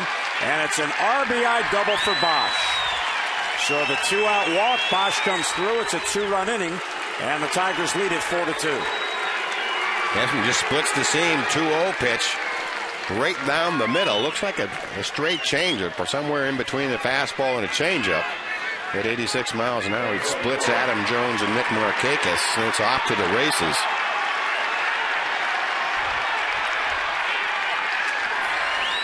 So Bosch the double as he drives in the run, and that will end the night for Chris Tillman. Here comes Buck Showalter out. So Tillman, after surrendering the lead on the leadoff home run, got the next 2, but the walk and the double. So Tillman leaves, Accardo coming on, and the Tigers now leading 4-2 in the 5th.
It's 4 earned runs, runner on base his responsibility, and he exits on the short end of a 4-2 score. Sitting with Zach Britton on the bench. And with that, Jeremy Accardo went through the game, pitching in his second game of the season. Came in relief his first time out in the game that Chris Tillman started. Pitched an inning, gave up a couple of hits and a walk, and ended up getting the win out of it. So maybe have good fortune again tonight. Picked up his first major league win since back in September 7th, 2007. But again, with that scoreless debut, back in the win column. Well, there's Bosch at second base, RBI double, scoring position for Miguel Cabrera. RBI single and a walk for Cabrera.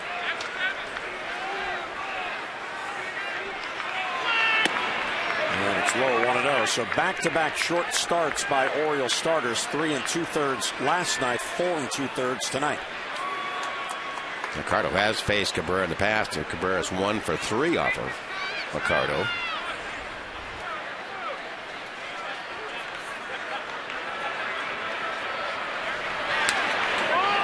Flies it back. Ball in a strike.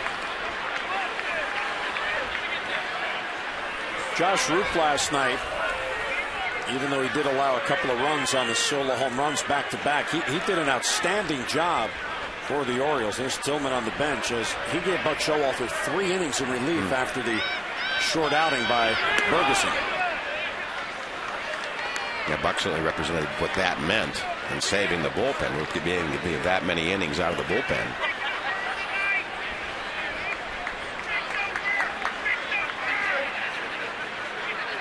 There's Bosch leading from second, 2-1 on Cabrera.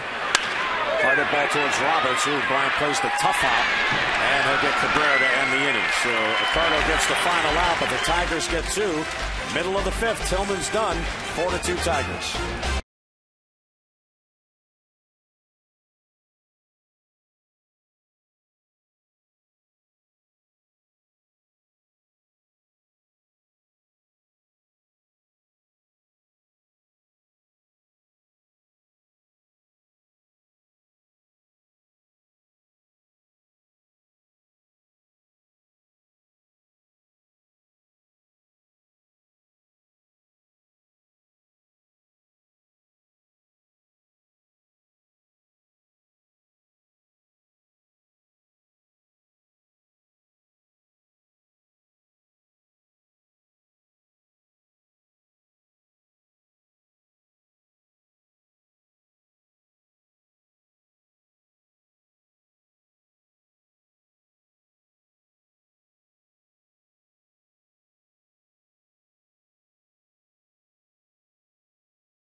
Hi, everybody. Jim Hunter and Mike Flanagan. And not a terrible outing by Chris Tillman, but the inability to put away certain hitters, and that allowed the Tigers to get the lead back. Well, you're exactly right. You go back to even the first inning, which Tillman actually did a good job of getting off the ropes with a double play, but spent a lot of pitches early in that inning, early in that first inning, and I think that ended up leading to his downfall heading into that 5th inning. Well, we're seeing how these young Orioles starters are trying to learn on the job, if you will, as they gain experience, and it really still is the overall consistent command, especially of the fastball. Yeah, absolutely. You go back to Tillman's first start where he didn't give up a base hit. Even though he pitched backwards, which can be a tough way to pitch, he was falling behind with that same pattern tonight. So Tillman on the bench now talking with Mark Connor, the Orioles pitching coach, about the outing, explaining certain pitches, certain at-bats. So Penny once again has a 2-run lead, and the Orioles again will look to come back at him. And here's Matt Wieters leading off for the Orioles, his tourist, and Roberts will follow. And there's a strike, 0-1. Wieters 0 for 1. He bounced into an inning-ending double play in the second.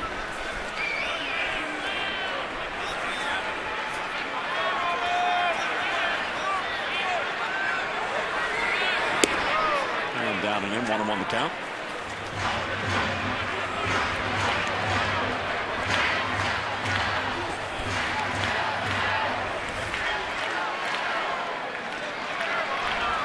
Wieters now 2 for 8 in this series.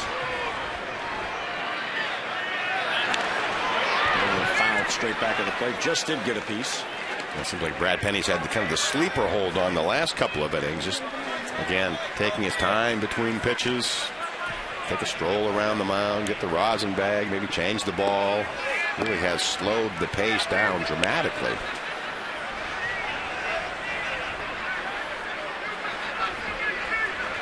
And ball and 2 strikes on Wieters. Leading off in the Oriole 5th, Birds down by 2. Bounce towards second base. There's Rhymes again. Wieters retired for the first out.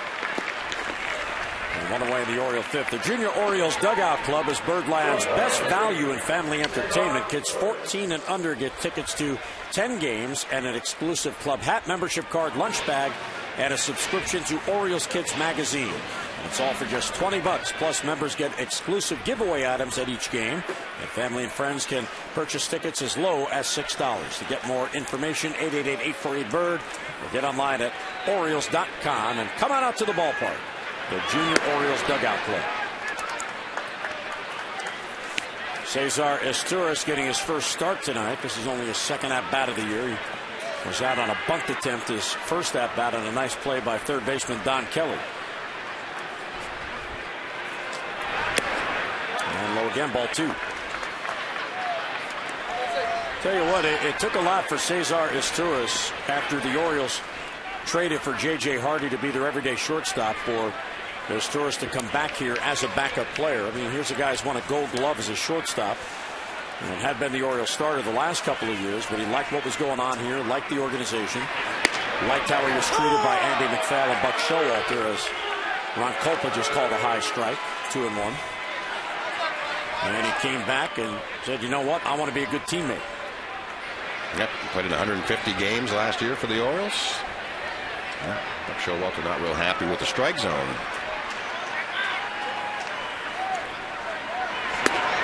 And then it's high, ball 3. Penny has walked 2. They came consecutively in the third, but Penny was able to get Guerrero to pop up to end that inning. He has 2 strikeouts, and the 2 strikeouts began the game. Roberts and Markakis in the bottom of the first. And that's low, ball 4. Now Penny's not happy. So a 1-out walk, and that turns the lineup over. So Jim Leyland loved that high strike call. Wasn't too thrilled with that call.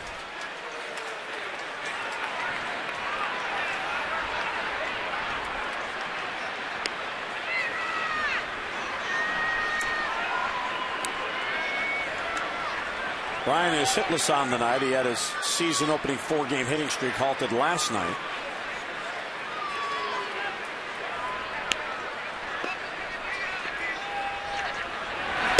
There's Torres' bluff going, and Roberts takes ball 1. The Orioles are 38-24 since Buck Showalter took over. Winning percentage of .613. Best in the American League. Trying to come from behind here and get this win and get 2 out of 3 from Detroit. Outside, ball 2.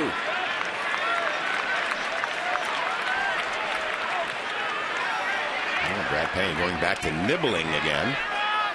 Just trying to pick at that outside corner.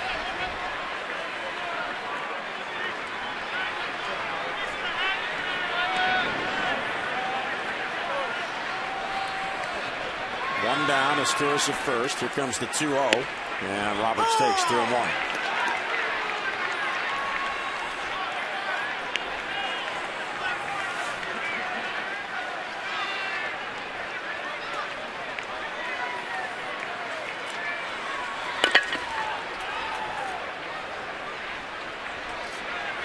Esteuras has a modest lead. He doesn't go, and Roberts takes ball 3.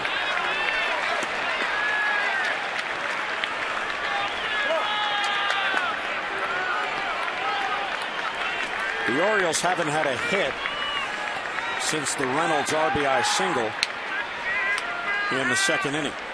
They've had 3 base runners, all walks, including Esteuras here in the 5th. And it's foul.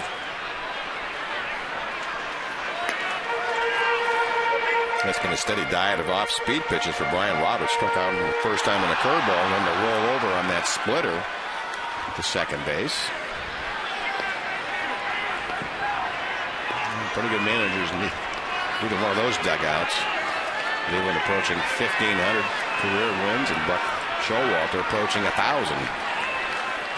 Esteuras goes on 3-2, and it's fouled off.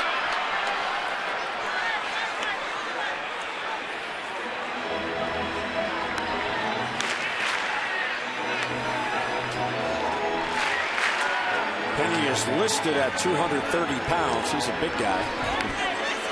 6'4". And socks pulled all the way up to his knees. What you would envision sort of the old school pitcher to look like.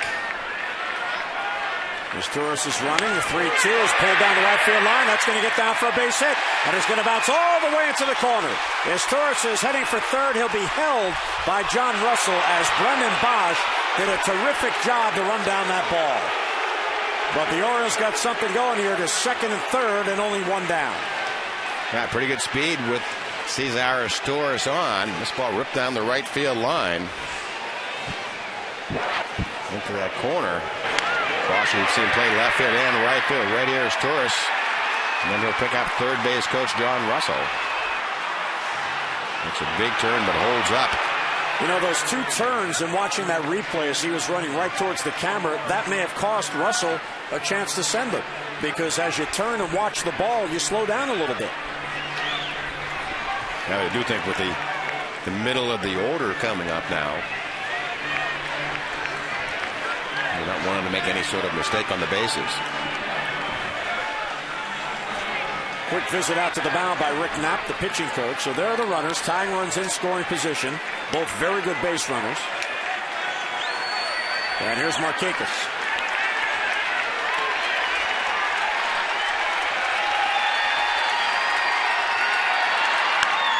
High pop-up, shallow left. May not be deep enough as Torres will tag to draw a throw. Rayburn has it in foul ground, and the runners have to hold. That's a huge out for Penny, 2 men down.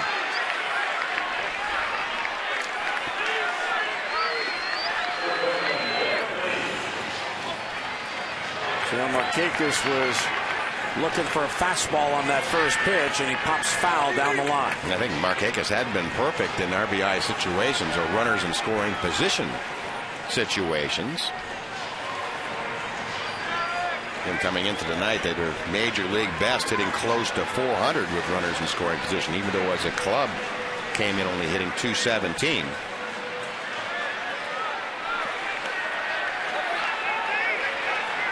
Well, Derek Lee now.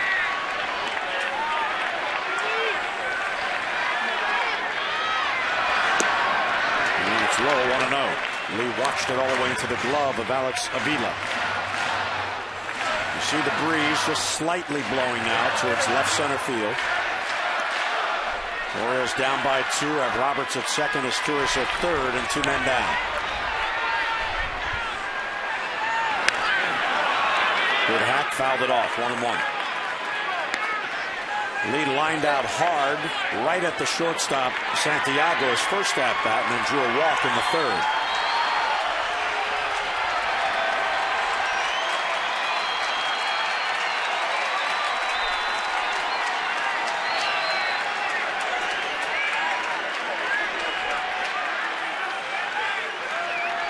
Penny stays from the stretch. There's a strike on the outer part of the plate. Yeah, real pitcher's pitch. 1-1 pitch. Right to that outside corner.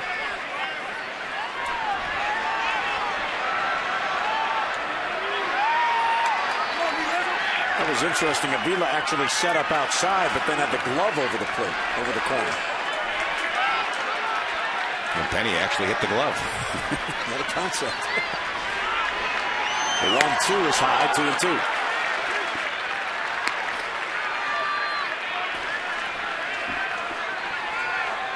Derek Lee now 35 years old. First season with the Orioles.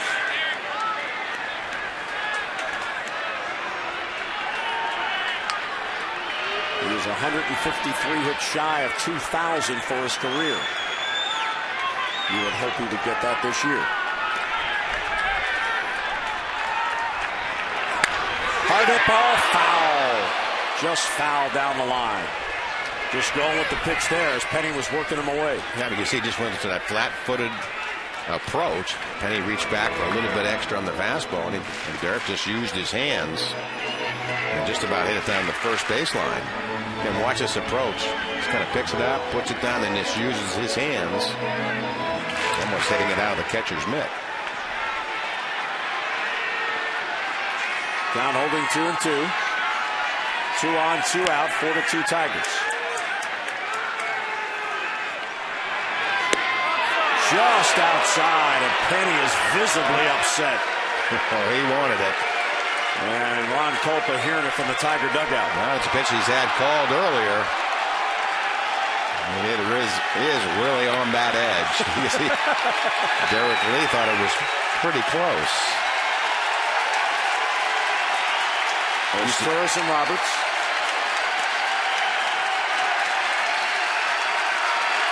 And the 3-2 is swung on and missed. Foul tip actually held by Avila. So Derek Lee down on strikes, and the Orioles miss a big chance, stranding 2 in scoring position. We'll head.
Play in the 4th inning. Welcome back to the Coors Light 6th inning. In time for the Coors Light freeze cam. On this ball hit by Victor Martinez, bounced around by Adam Jones and caught by Markakis. The ruling on the field was out, and the ruling by Jim Henneman, the official score, was an assist to Jones and the put out for Markakis. Coors Light freeze cam brought to you by Frost Brewed Coors Light.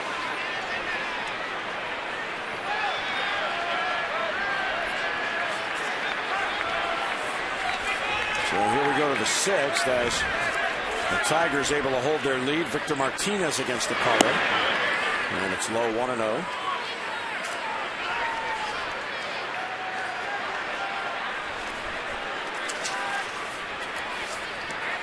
Don Kelly on deck, then Ryan Rayburn.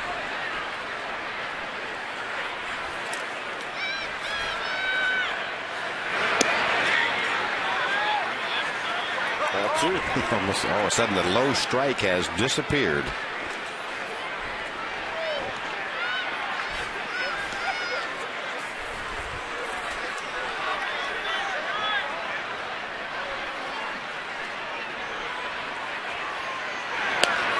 Oh, there's a strike.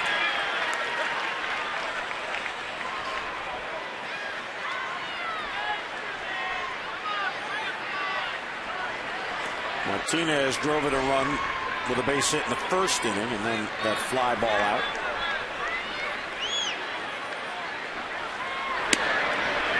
Back on the inside corner.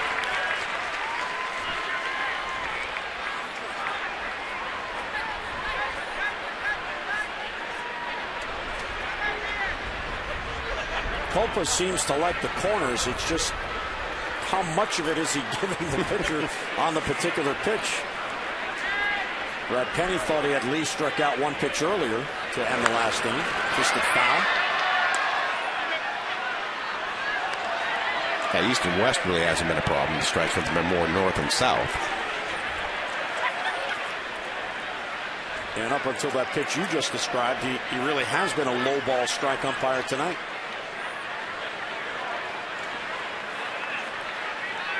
Carter retired Cabrera to end the 5th.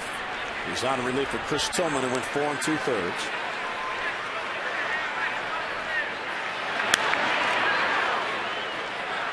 Fouled over the head of Don Kelly, who's standing on deck.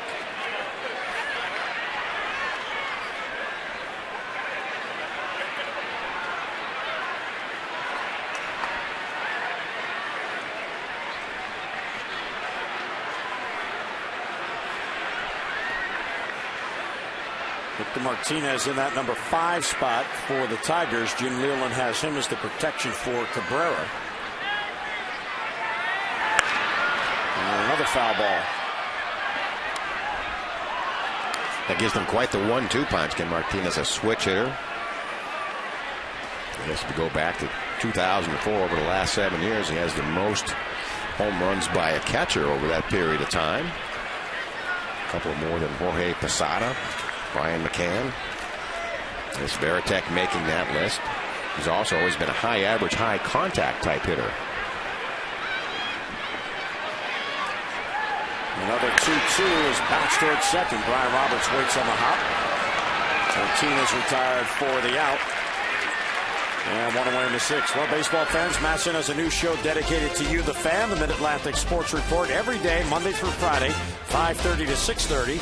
All the latest news, information about the O's, Nats, and all of Major League Baseball. You get live batting practice look-ins, reports from the field, and roundtable discussions. So join Tom Davis, Phil Wood, Dave Johnson, and Mel Antonin every day, 5:30 to 6:30, Monday through Friday, here on Masson. And don't forget, tomorrow, the Mid-Atlantic Sports Report will not air because of the National Mets game at 4:10 p.m. on Masson. So the Mets go home for their home opener and preempt the boys.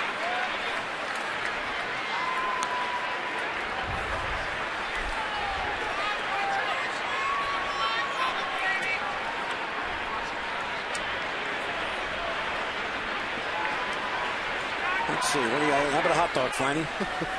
Yeah, hot dog. Hot dog. High on the 0-2 pitch. Kelly is hitless tonight.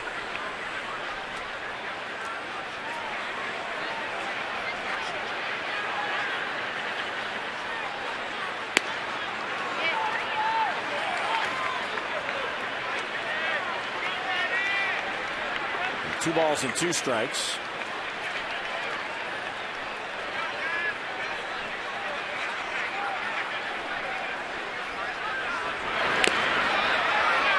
Fouled at the plate. The Orioles have left 4 men on base, 3 in scoring position. Tigers have left only 3 on base.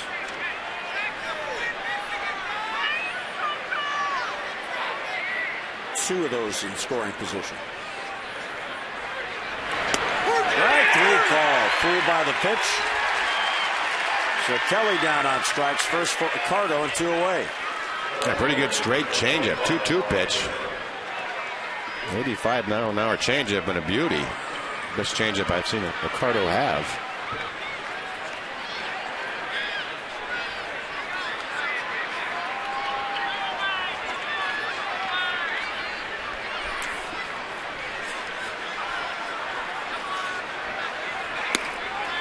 High fastball taken by Rayburn.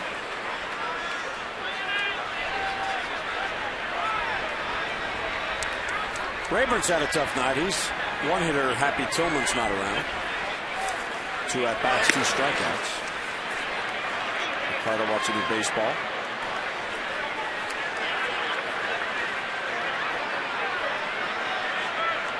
Now, see, to me, that's interesting. Because it was the same baseball he struck out the prior hitter. But then he throws 2 pitches high, and now it's not a good baseball anymore. Boy, you guys are quirky. Stop cooperating, I guess. You pitchers are so quirky. I always knew it wasn't the baseball's fault.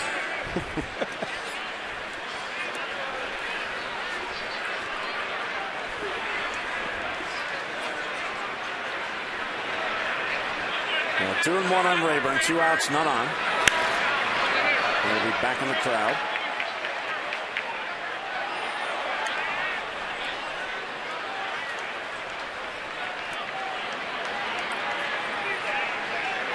Chris Tillman went 4 2/3. 4 runs on 6 hits.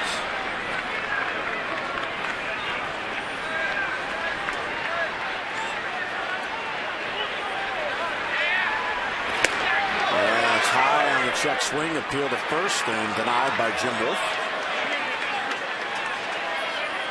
Let's take a look at the 2-2 pitch. Yep, he checked.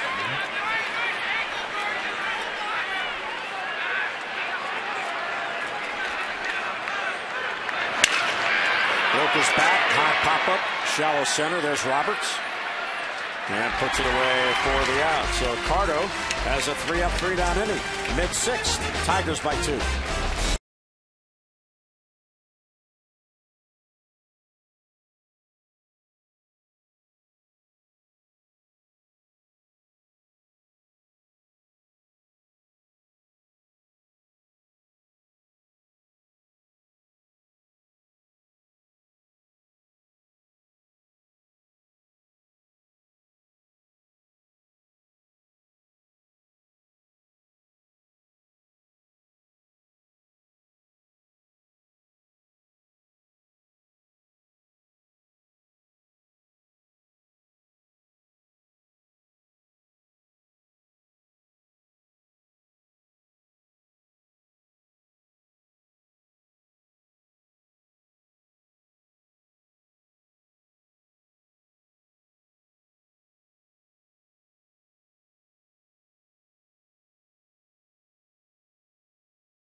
Got the Tigers on board early. Then Vladimir Guerrero leading off the second inning goes deep to dead central.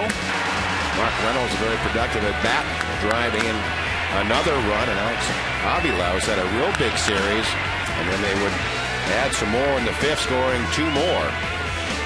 Well, Guerrero for the Orioles, first home run as an Oriole. Alex Avilaus, who's really carried the Tigers this series. Second home run of the series. And Mark Reynolds, a big RBI single also for the Orioles along the way. So the Orioles down by 2 coming up in the 6th. Guerrero to lead off. Scott and Jones will follow. Vladdy homered on the first pitch of the second inning and then popped up on the first pitch he saw in the 3rd. High fly ball left center field on a breaking ball. And Austin Jackson calls off Ray Rayburn for the out. Ryan Rayburn and 1 away. Tonight's league leaders brought to you by Lexus of Towson, Baltimore area's #1 Lexus dealer, who invites you to come and see why. They're #1. Active career RBI leaders. And Vladimir Guerrero is 5th on that list.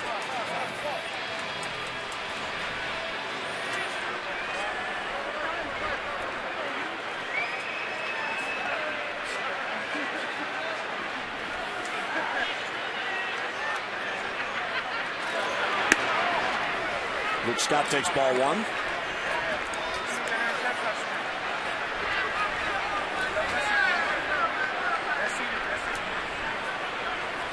I drove through Towson last week. You did? Yeah. Luke Scott, right center field. That's a blast. Back it goes, and that gets down for a base hit. And that's going to bounce towards the wall, and Scott heads to second base with a 1-out double. So there's his first base hit of the year. Hit it hard his last at bat, but right at Will Rhymes. And now 1-out double. Yeah, he's had big numbers in his history against Brad Penny. Splits the Tiger outfield defense. Clean double, just a second base hit since the second inning for the Orioles.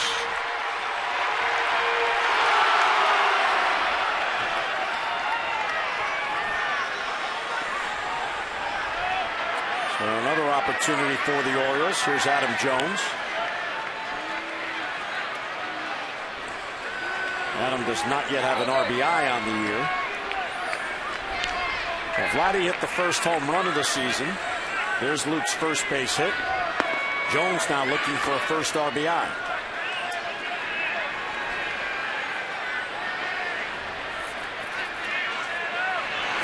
And he's going to get it. Back it goes. It is gone. And a tie game.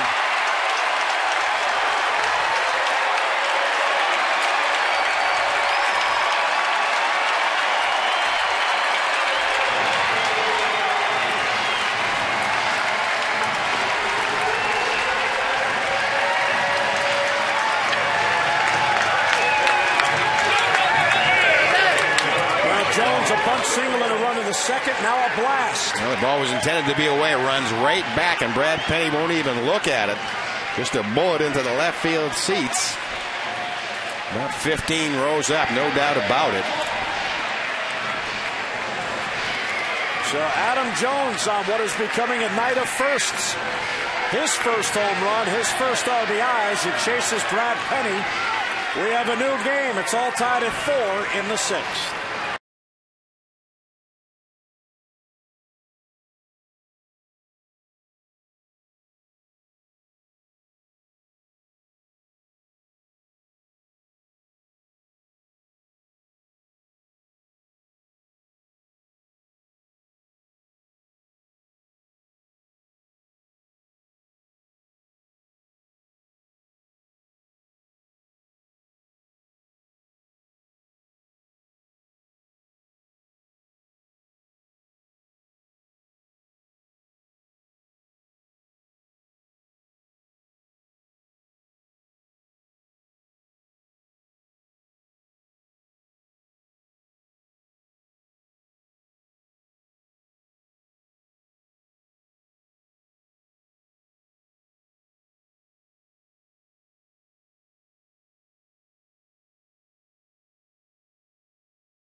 Seen this inning as Luke Scott got his first base hit, a double, and Adam Jones his first home run, a 2-run shot. Here's Brian Villarreal coming on in this tie game. Well, that's the thing about the home runs this year. They seem like there are always multiple run homers. I think there has been only one solo home run this year, and that is Vladimir Guerrero. So Brian Villarreal will come in. 3 innings of work, couple of hits and a run. We were pretty impressed with this young man, just 23 years of age. He's already worked in the series. On the diminutive side, but also throws very hard with a pretty good slider. And just 23 from Valencia, Venezuela. They must have some scouting system in Venezuela, all the players. And if they don't draft him, they trade for him, as they did with Cabrera, or they sign him, as they did with Victor Martinez. And here's Mark Reynolds, tie game. Let's see, what does Reynolds need for a first? Well, first home run. Vladdy's got his tonight. Jones has his. Well, he's got a new glove. We know that. He's got a new glove. Good eye. 1-1. 11,640 the attendance tonight. Temperature has been dipping since first pitch.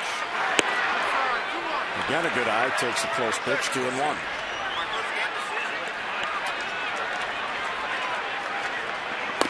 What happened to that 85 degrees from Monday?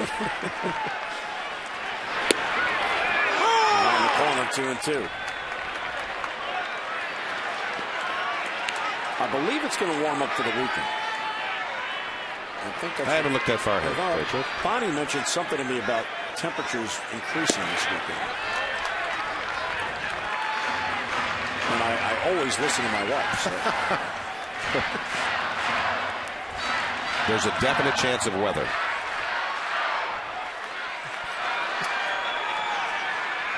And the 3-2 is fouled back.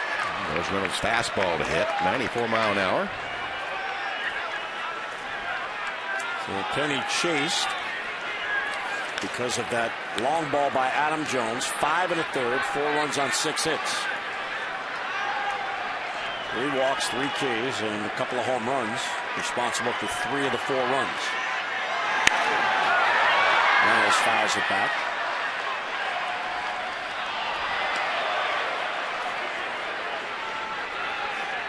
I've been talking with Richie Bancells about that at-bat.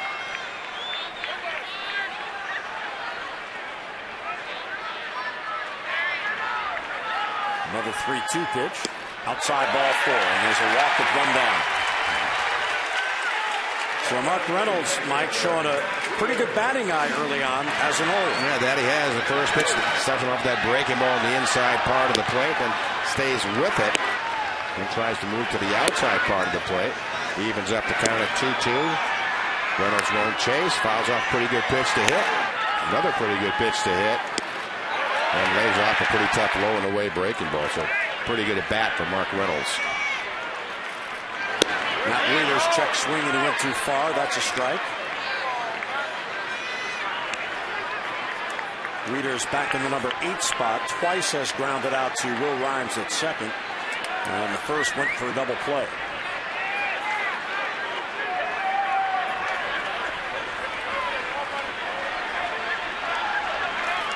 Quick throw to first, and just getting back in is Reynolds.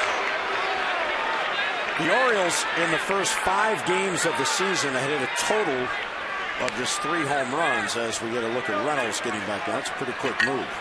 Roberts hit 2, and then Derek Lee's last night. So 3 in the first 5 games, and they've hit 2 in this game tonight.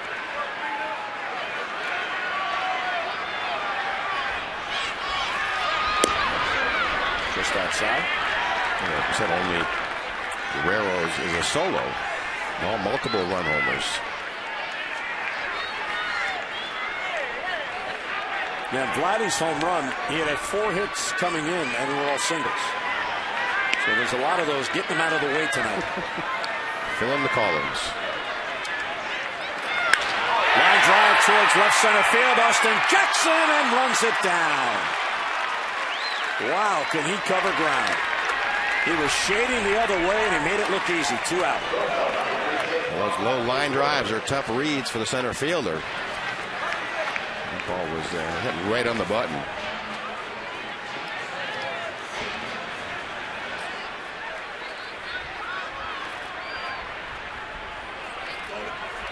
And 2 down. And Cesar Esturas will bat.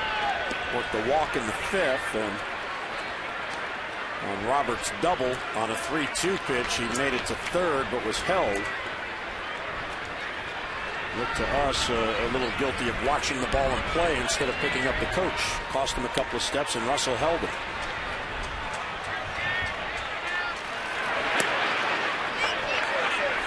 Took the ball down and away. Pretty compact delivery by Villarreal. Tries to get the most leverage you can out of it.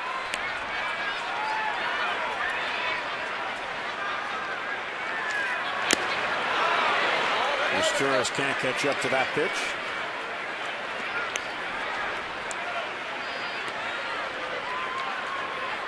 Tigers have a 7-man bullpen, 5 righties and 2 lefties.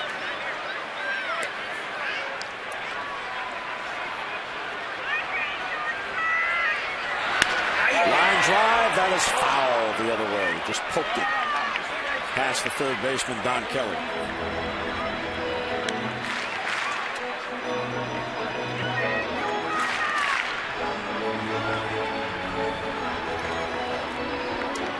So with Esturas playing, Robert Andino and Jake Fox still looking now to get into a game.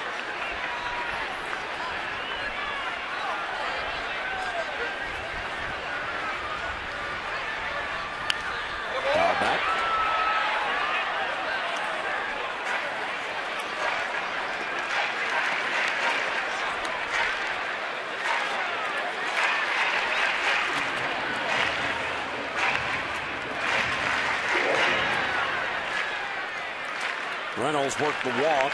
Potential go-ahead run at first with 2 men down. And Torres is down on strikes. And Villarreal comes on and ends the inning. But not before Adam Jones drives one out. His first home run, a 2-run shot. We are tied at 4.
Game weekend series with the red-hot undefeated Texas Rangers. Zach Britton will be on the mound. He'll go against Colby Lewis.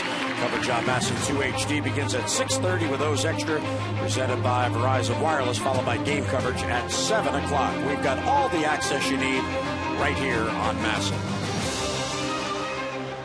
4-6-0, 4-6-0. Jeremy Accardo stays on. He's been able to get this game even.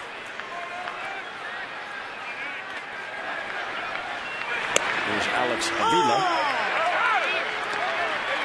And it's a strike. That's the thing with Buck Showalter. Really likes to stretch out these relievers. Really doesn't just go for the, have a clean inning and you're out. He used Accardo to finish off the 5th and get through the 6th. And now he's back out here in the 7th. Really, Accardo in the past has been really a one-inning reliever.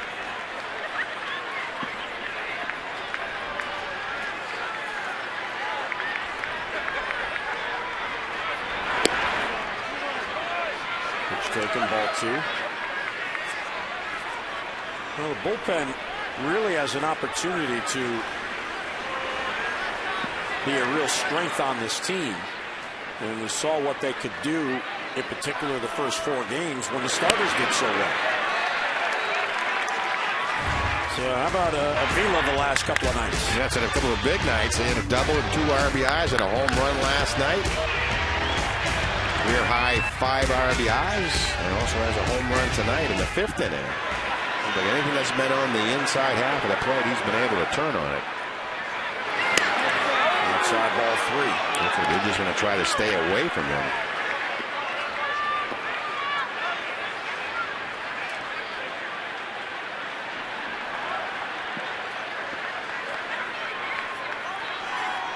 Seventh inning tied game and a 3-2 pitch to the leadoff hitter Avila. And he fouls it back. The Orioles bullpen came into this game tonight with the 3rd lowest ERA of all the bullpens in the American League, 2.93.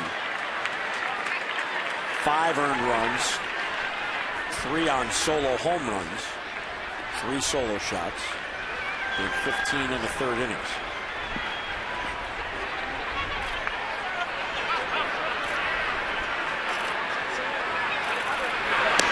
There's ball 4. So in a tie game, leadoff man is on via a walk. And there's the first walk by Accardo. And you can entertain clients, colleagues, and more with a custom suite package at Oriole Park. Private suites available in a variety of locations and packages, and offer your company a sophisticated, affordable way to make a statement. To find out more, visit Orioles.com/suites, or to arrange for a private tour, call 410-547-6076. Here's Jim Johnson now getting loose in the 7th.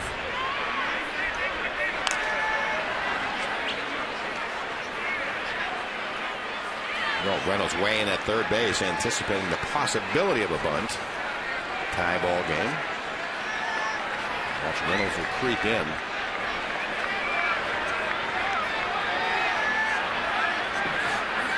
Santiago does square, and he fouls it straight down at the plate.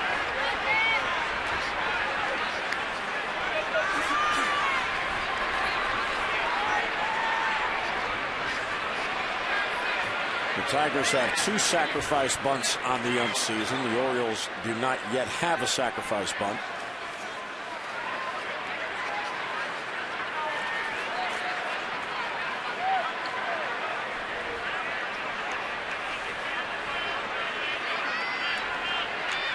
Reynolds ready to charge, and the bunt is down. It's a good one.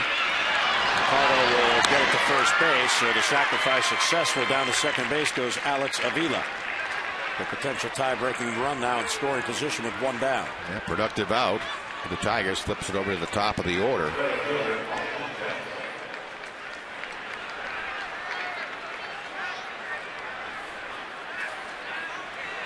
And a handshake from the skipper, Jim Leland. And here is Austin Jackson.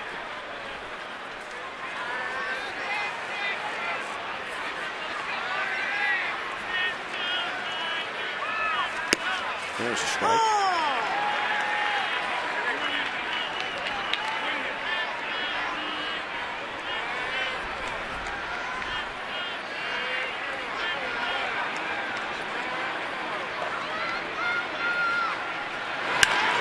High fly left field. Luke Scott back on it. He isn't going to get it. Bounces past him and goes to the wall. Here comes Avila to score the go-ahead run. And Austin Jackson with an RBI double has given the Tigers the lead. Yeah, Jackson's starting to heat up. Second hit of the night. I think it's a hanging breaking ball. And Jackson doesn't miss it. There's a spinner right in the middle of the plate. Out of the reach of Luke Scott.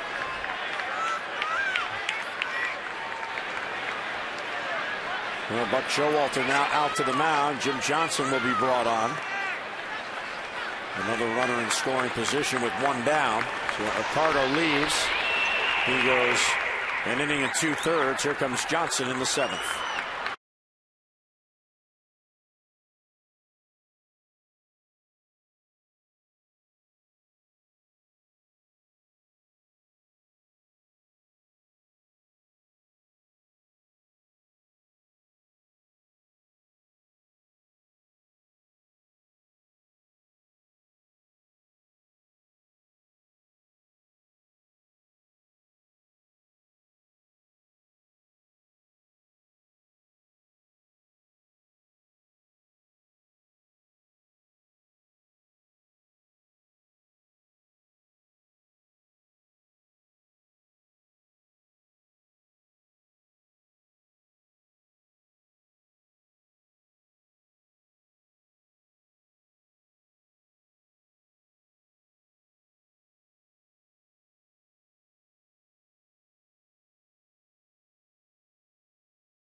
In the 7th, Tigers have the lead back yet again. RBI double by Jackson. He's at second with 1 down for Johnson. Jimmy will be making his 3rd appearance of the year, which worked a couple of innings. Power sinker. That's all the pitches, multiple pitcher, fastball, curveball, straight changeup, slider. Usually tries to pick out the best two on any given night and use those. And now running into the middle of this Tiger lineup. Will Rhymes with Jackson at second and one down.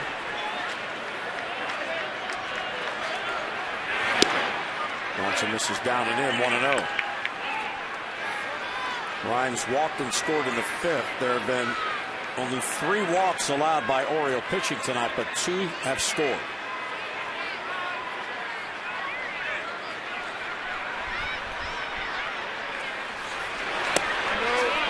Trick swing and appeal to third. No swing. There's Jim Joyce at third. Thomas, the left-hander, and Gonzalez, the right-hander, getting loose for the Tigers.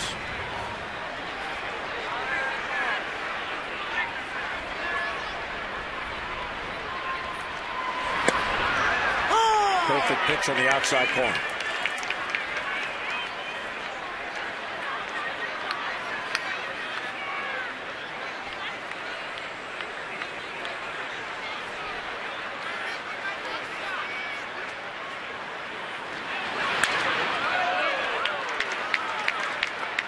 Well, 2 perfectly placed sinkers on the outside corner by Jimmy Johnson at 94.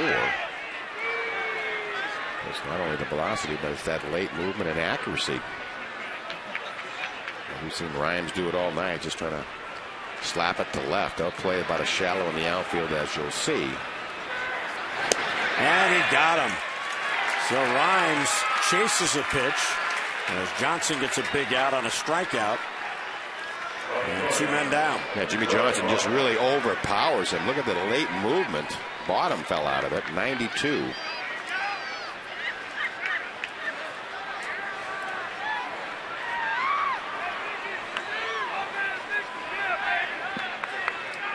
Here's Brennan Bosch. He's had a good night. Jim Nealon moved him into the number 3 spot tonight.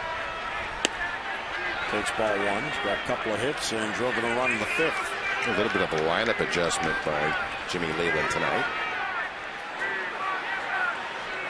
It's paid off.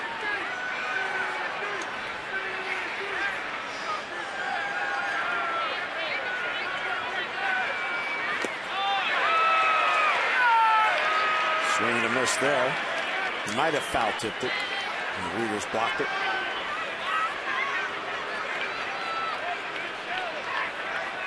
On a chilly night, that hard sinker's got to be pretty tough coming at you. Yeah, I mean, the warmest person in the ballpark is certainly the starting pitcher or the pitcher on the mound. The second warmest would probably be the catcher.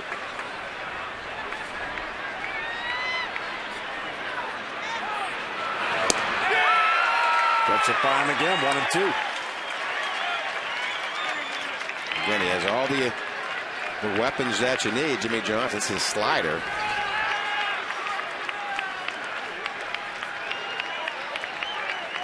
I was how tough that was, a slide or not, but he just has outstanding movement tonight. Jackson at second with 2 down. And chewed foul. That's just his sinker, I believe. That's about as much movement I've seen on his sinker in a long time. This is what you have to like about Matt Wieters behind the plate. You know, you may have a game plan on how you want to work a certain hitter, but if a pitcher comes in and he has an outstanding pitch on that given night, he'll run with it, which is the right way to handle it. Here's the 1-2. Fly ball center field. Jones back on it. And he puts it away for the out. Good job by Jim Johnson. 7th inning stretch. Tigers get the lead back. It's a 5-4 Detroit lead.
4.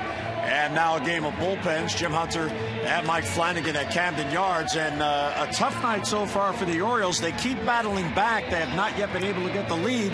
And the Tigers are pesky. They're not going away tonight. Yeah, it's been a seesaw battle back and forth. Certainly, it seems like the Orioles will get a couple runs. The Tigers will come right back. So I don't think we're finished with this one as of yet. Jim Johnson came on with an insurance run, likely at second base, and 2 big outs, just overpowering back-to-back hitters. Yeah, he really has great stuff tonight. I'm sure he's going back out for the next inning. But, yeah, got him out of a big jam right there. So it's been a night of first. We've seen Vladimir Guerrero's first home run and Adam Jones' first home run of the year. What we need is the first come-from-behind win of the year. Yeah, we haven't had that. We've had just about every other first tonight. So the Orioles come to bat in the bottom of the 7th, now trailing 5-4. This is the rubber game of the 3-game series as the Orioles try to get that win before Texas coming in. You're getting a look at Don Kelly, who is now in right field and trying to protect the 1-run lead. Jim Leland goes to the better defensive club. And Brandon Inge, his regular third baseman, goes into third base. And here's Brad Thomas, the lefty, coming on with the top of the lineup up for the Orioles. Yeah, well, it's a sort of match-up left-hander, so Brad Thomas now enters into the game as the wheels continue to turn on both sides. Again, Thomas, more of your match-up left. He's been around veteran left-hander. So the top of the lineup for the Orioles.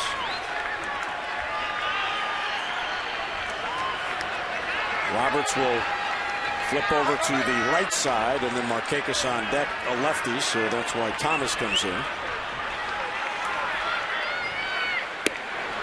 it's ball 1 outside. There's a lot of clubs that just prefer Brian Roberts. It's the advantage of being a switch hitter. They'd rather have him hit from the right side.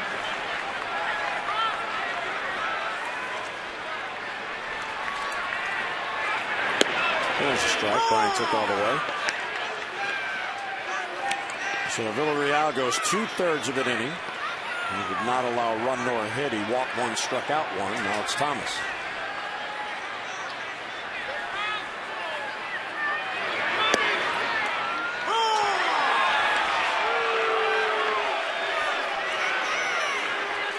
And Gonzalez is still getting loose.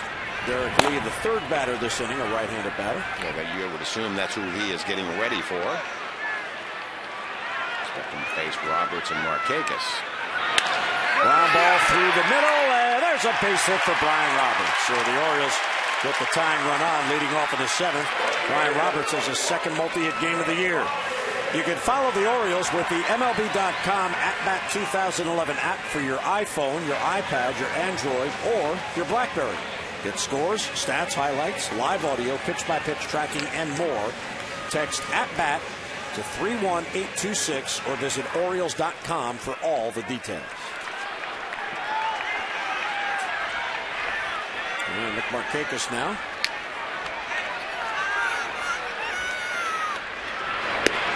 And tie 1-0. Markakis 0 for 2 lifetime versus Brad Thomas. Roberts now 2 for 2 lifetime.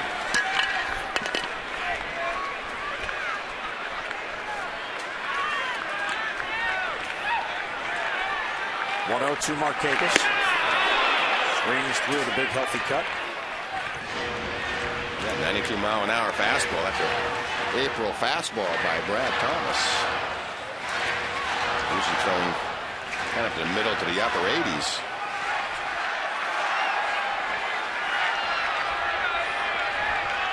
Brad Thomas out of Australia. Breaking ball in the dirt, nicely blocked by Avila. He has been a pro ball since '96, his second season now with Detroit. 33 years of age.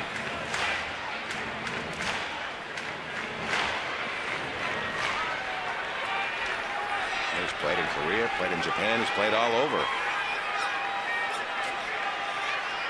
He's lefty.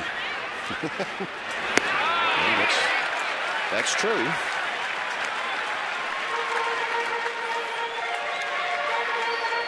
It's also a ball away from putting the potential tying run into scoring position.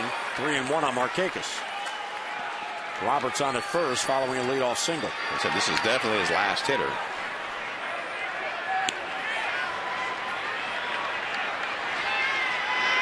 And it's high ball 4. With Thomas shrugging his glove, Roberts trots to second, Markakis to first. And after the Tigers work to get the lead in the top half of this inning, 2 on and none out for the Orioles. And as expected, here comes Jim Leyland. We'll get Enrique Gonzalez to face Derek Lee.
Orioles may not be reproduced or retransmitted in any form, and the accounts and descriptions of this game may not be disseminated without the express written consent of the Orioles. Now you can get your Oriole gear here at Camden Yards. The Oriole gear has been in demand. Here's Enrique Gonzalez coming on in a tough spot. He has last worked in the New York series for these Tigers. It's been a couple of days. Made his opening day roster for the second time in his career. He also made a big league club in 08 with San Diego, so he's bounced around some. Pretty good arm, 5'10", about 225 pounds. Again, coming in a real tough situation. And 2 good base runners out there. Roberts, the lead runner, the tying run. Markakis, the trail runner. The go-ahead runners, Derek Lee. Walked in the third. He's lined out and struck out. And he's stranded 2 in scoring position his last at bat. Another chance here in the 7th. And takes a strike. Enrique Gonzalez, another of the pitchers from Venezuela. 28 years old.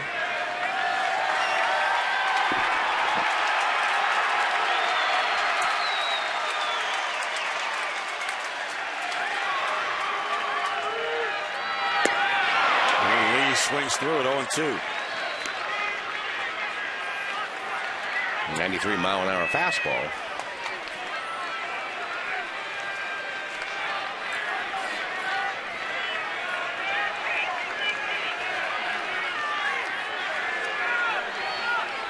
So lead down, no balls and 2 strikes.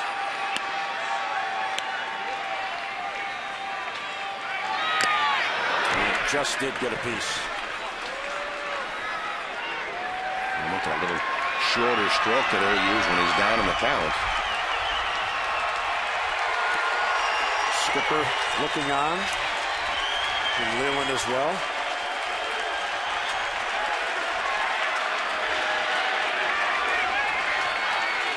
Gonzalez ahead of Derek Lee, 0-2. And it's high, 1-2.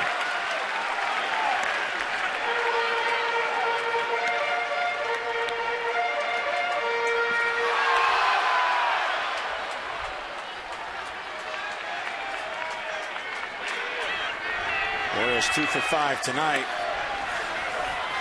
Runners in scoring position. Mike mentioned how adept they've been. And Lee goes down on strikes. So a huge out for Enrique Gonzalez.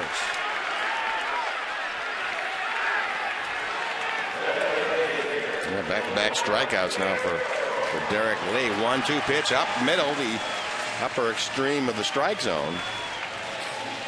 Just gets in a good enough spot to get it by Lee. Here's Vladimir Guerrero, who has seen 3 pitches the entire night. It looks like Gonzalez will run a play, maybe 4. And he looked one over. Let's go back to the second inning. His first Oriole home run. He didn't waste any time. Up middle of the plate, up and out over the plate. Dead center field, just out of the reach of Austin Jackson.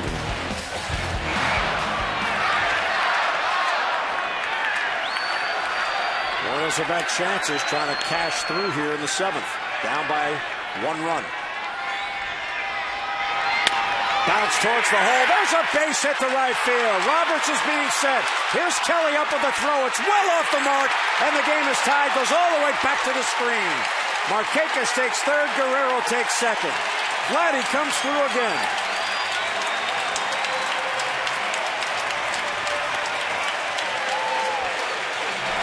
And it's just a nice piece of hitting by Guerrero. Slider out of over the strike zone. Probably a ball. Watch him go right with it to right field. Just an awful throw by Kelly in right, way off the line. Even if you're backing up the play, nowhere near where it should have gone.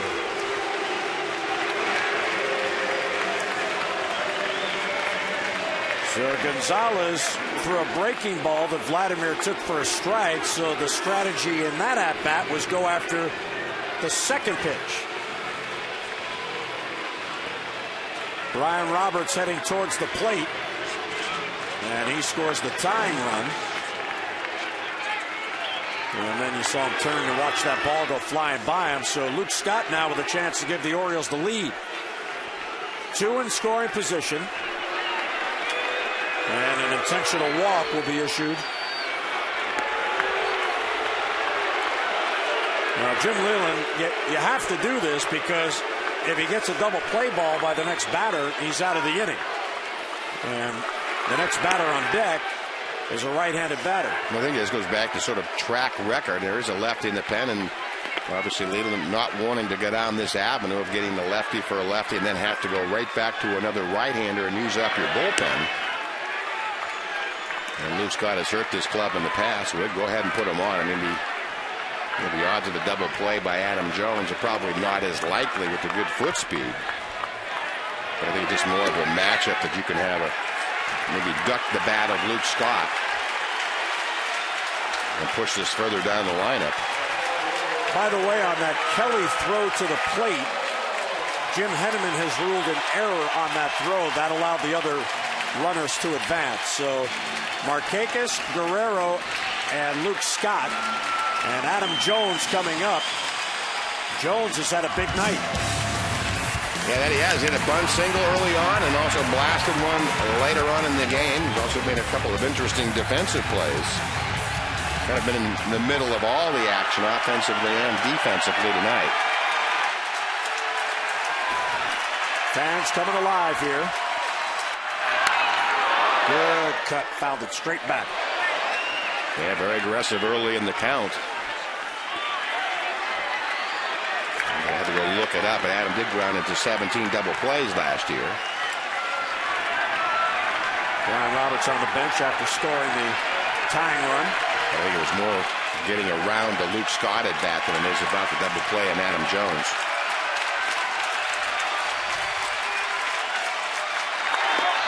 And in the dirt, nice block by Avila.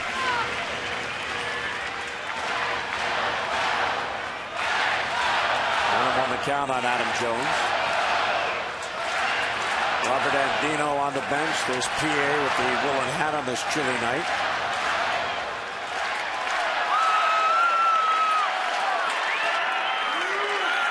Jake Fox there as well.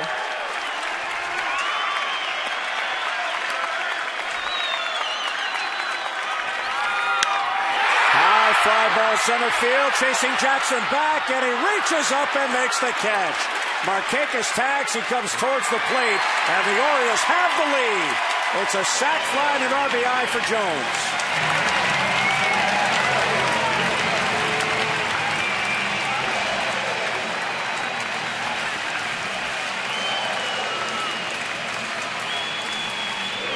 So Adam Jones, a 3 RBI night.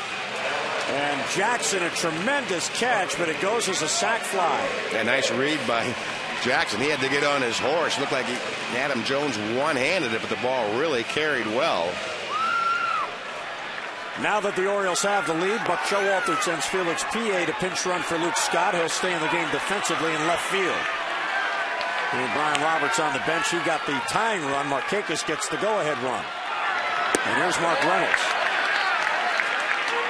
So the 2 runs this inning charged to Thomas. He is now the pitcher of record on the losing side. Markakis and Roberts talking it over.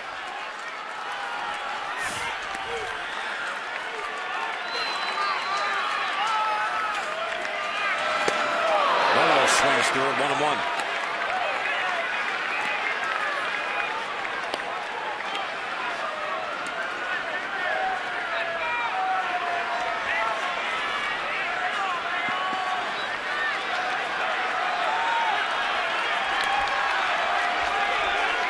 Ball and a strike.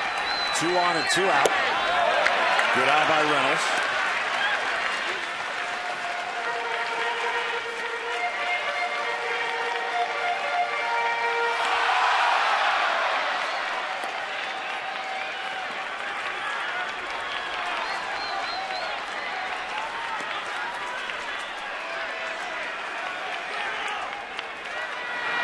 And down and in, ball 3.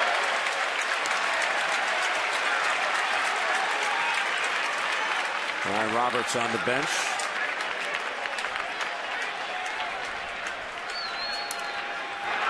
That wasn't a grimace, was it? I hope not.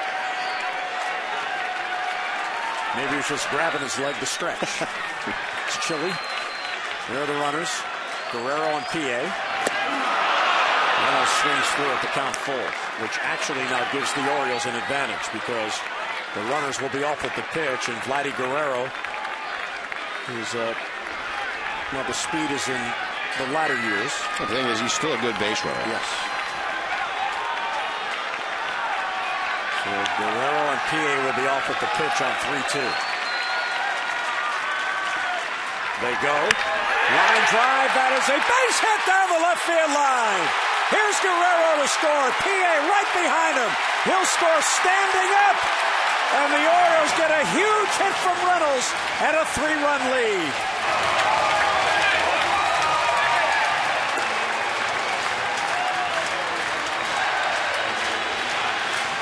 Well, 3-2 pitch worked his way through the count to get one right down the middle about belt high. It was just a question if it was going to stay fair.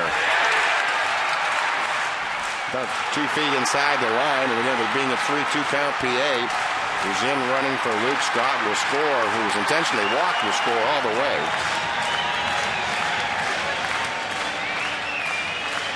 Mark Reynolds, a 3 RBI night. An RBI single and a 2-run double. Daniel Schlereth is coming on. The Orioles have the lead.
Double clutch hit with 2 men down. It's a 4-run uprising here at an 8-5 Oriole lead.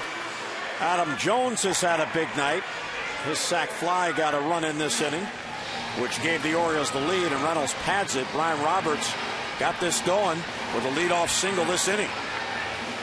Yeah, very productive inning for the Orioles as Daniel Slereth will come in out of the Tigers bullpen. One inning of work to work in the Yankee series. Pitched in 8 games for the Tigers last year, 2-0 record. Kind of that matchup lefty, but it's the power matchup lefty. 18 innings of work last year, 20 hits, but 19 strikeouts. Matt Wieters batting right-handed. He's 0 for 3 on the night. And it's high 1-0. 5th pitcher used by Jim Leyland brings him in to face Wieters. 8th batter to come up here in the 7th inning. Mark Reynolds has a 3 RBI night. Jones has a 3 RBI night.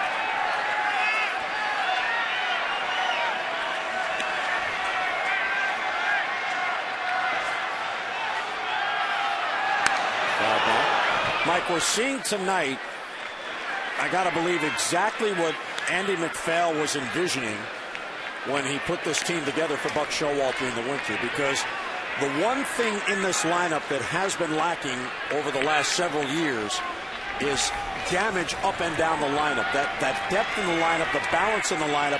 Who's going to come up and hurt you next? And we're seeing exactly that tonight. You got a 3 RBI game by your number 6 hitter. Here's Derek Lee, who's had a quiet night, but it doesn't matter because he's got protection around him. Well, everybody's reached base except for actually for Matt Wieters at the plate. Every spot in the lineup. Buck Showalter has Wieters batting 8th because Luke Scott returned tonight. So Luke went right back into the number 5 spot, and Luke has doubled and scored. Then drew the intentional walk. PA pitch ran for him and scored. 1-1 on Wieters.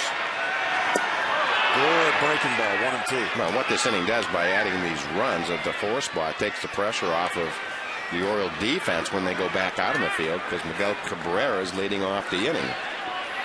So now with a couple of run lead anyway, 3-run lead takes the pressure off that at bat.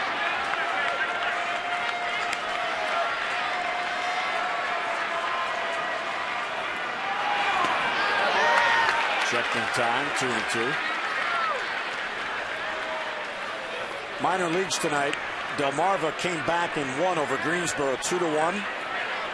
Manny Machado drove in both runs with a triple and had 2 hits on the night. He was 2 for 3. So a nice season debut for the Orioles' top prospect at Delmarva.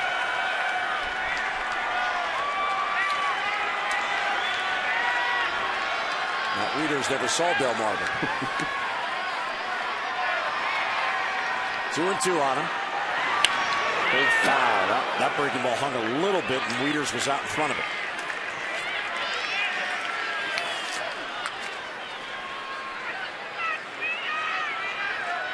Roberts has a multi-hit game tonight, and he has scored a run. Markakis has walked twice. Lee has walked. Guerrero has a multi-hit game, plus 2 RBIs. Scott doubled and walked. Jones has 2 hits and 3 RBI, including his first home run. Reynolds has 2 hits and 3 RBI, plus a walk. 2-2 is low, ball 3. And the other aspect of this, and we're seeing it this inning with Jim Leyland, he's already on his 3rd pitcher because he's trying to match up because of the way the lineup is stacked. This lineup tonight has 3 switch hitters in it. Wieters is Torres and Roberts, and the 2 lefties. Markakis and now PA, who has replaced Scott.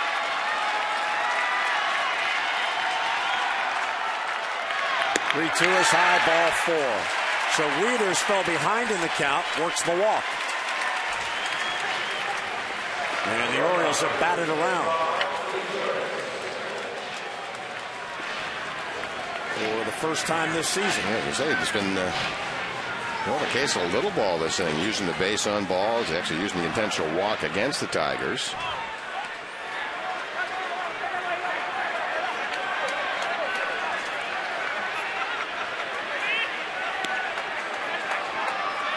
3 walks this inning. 2 of them have already scored. As Asturias swings and misses.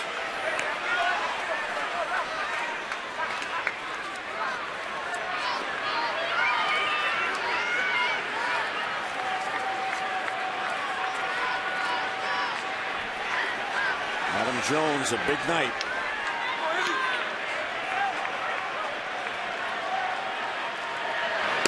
See, here's what's great about baseball, the fact that you play every day. Adam Jones, we talked about it earlier, he came in 2 for his first 19, both singles.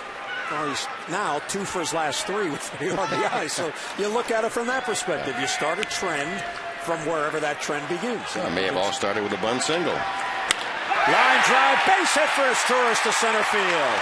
Reynolds being sent towards the plate. He'll score, and it's another run for the Birds and a 4-run lead. Asturias comes through with his first base hit of the year. Another one of those firsts.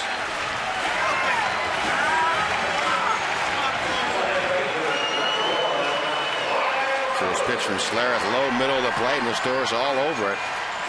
Just a textbook swing, line drive, base hit.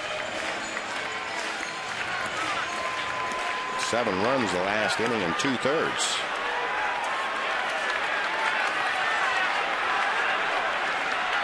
And here's Brian Roberts for his second at-bat this inning. Takes a strike.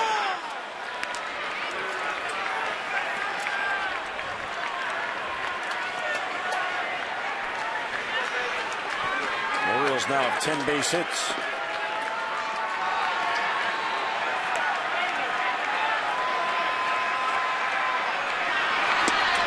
Breaking ball for a strike, and it's 0-2.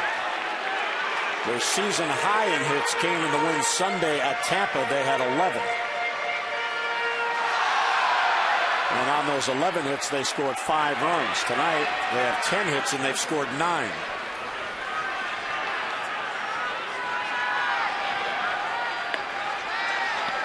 Willie Randolph with Buck Showalter on the bench. Down and in. Blocked by Avila. Wheeler's at second base. He drew a walk after falling behind 1-2. And Asturias, the trail runner at first with an RBI single. So Izzy, a late addition to the lineup after Hardy was scratched. He has walked and he has singled a drive and a run.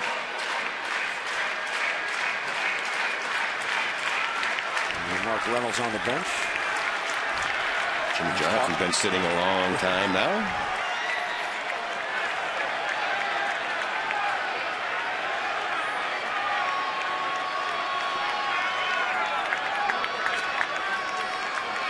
Yeah, but he's the pitcher's record on the plus side, and now has a 4-run cushion. Oh, yeah, you don't mind waiting for the runs.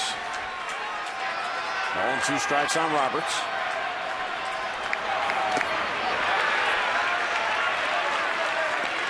Breaking ball in the dirt again, and Avila with the block.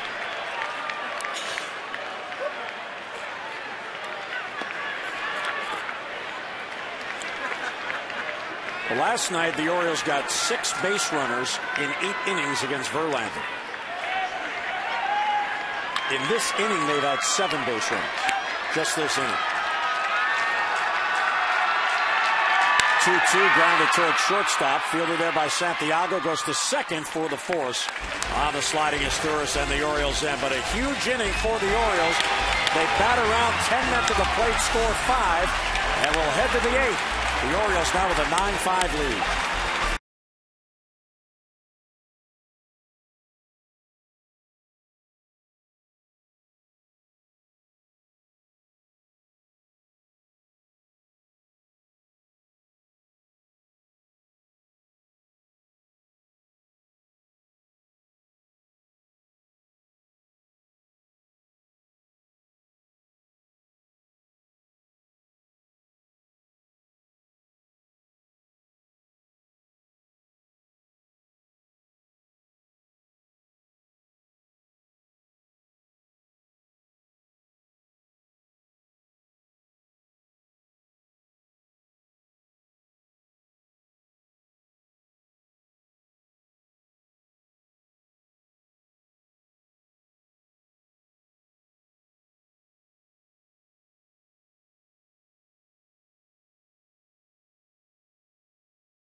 AT&T Player of the Game, and here are the candidates. Let's see, you got Vladimir Guerrero, first Oriole home run, and a 2 RBI night. You got Adam Jones, first home run of the season, and a 3 RBI night. Or you have Mark Reynolds, a couple of base hits, and each hit drove in a run. He has 3 RBIs.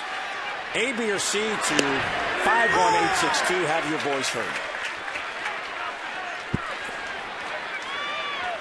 Jim Johnson facing Miguel Cabrera. And it's quickly 0-2. Yeah, what a difference a half an inning makes. 5 runs on the board. Jimmy last left the mound. He was down a run.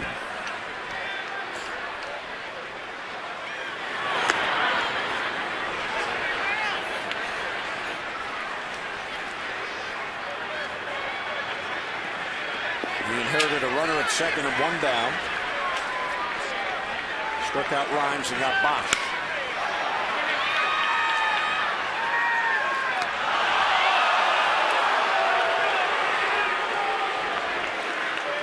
Thomas is the pitcher of loser on the downside at the moment. Even though Gonzalez followed him and gave up 3 more runs, the 6th run is the difference in the pitcher of record.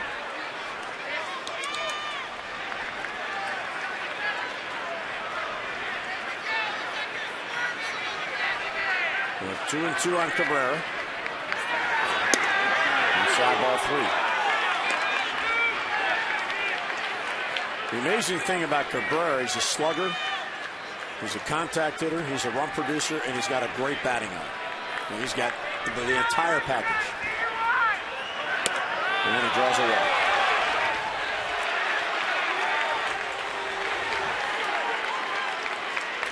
And he's just different from most other hitters. He's able to wait long, and again, be able to wait that long and still be a power hitter. Pretty incredible combination.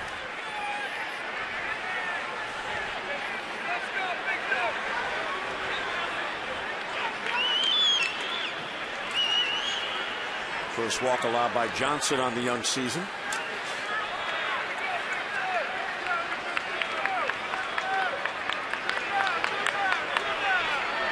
Victor Martinez now, switch hitter batting left. Hard hit ball to first, backhanded by Lee, goes to second out there, back to first, and safe! Safe at first. But Showalter out to argue. It looked like the ball beat him. And the call is safe by Jim Wolf. Yeah, I've seen a couple of plays tonight that didn't quite look right. Ball off the wall earlier on. Watch how quickly this play develops. Derek Lee, quick spin, accurate throw to second. Torres hits it over to Jimmy Johnson right in stride. Gonna have to check the footwork. Whether it was Jimmy had his foot on the base, and I think it looked like the question. It's going to be the timing of the catch and his foot coming across. Well, looking at that, I think he's safe. I think he got the call right. What do you think? It's hard to tell right there, but that's a tough play to call. Pitcher's trying to drag the back foot across the bag and decide when the ball went into the glove. It wasn't an obvious blown call. Let's put it that way. Sky the left off the bat of Kelly, and a long run for P.A. and he won't get there. P.A. knocks it down and fires back in. Martinez had held at second, but when Felix didn't come up with the ball cleanly, he then went to third. So a bloop double for Don Kelly.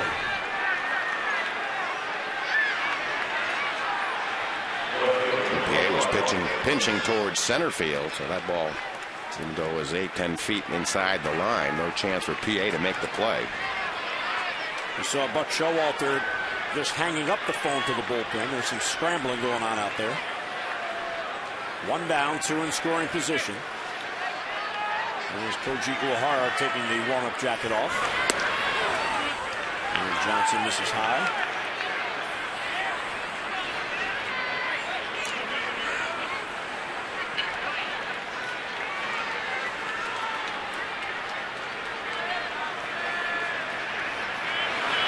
There's a strike.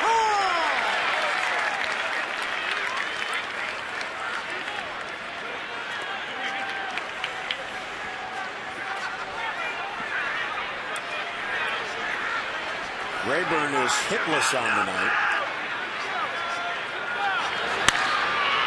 Pop foul. That'll be back in the seats. It's a runners in scoring position tonight. Tigers 3 out of 7. Orioles 5 out of 10. Again, we said that coming into the night, runners in scoring position, they were hitting close to 400.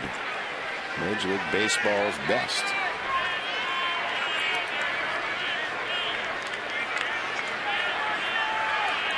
The ball and 2 strikes on Rayburn. And he got it. Big outs. I don't know if that was the sinker or the slider, but it fell away from the bat. 2 men down. Let's take a look and see what it is. It is that slider. Away and down. Third time tonight that Rayburn has gone down. He was just trying to make contact. Shows you how good that slider is.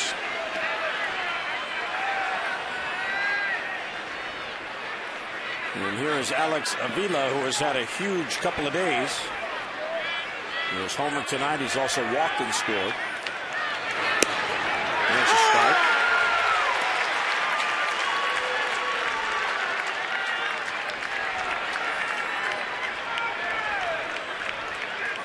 I get the feeling they'll just stay away from Avila. Maybe on the inside part of the plate. He's turned on in this series. So Avila just sitting on that outside corner and trying to stretch that outside corner. Johnson has some giddy up on that fastball tonight. Martinez and Kelly, the runners, third and second, with 2 men down. Outside.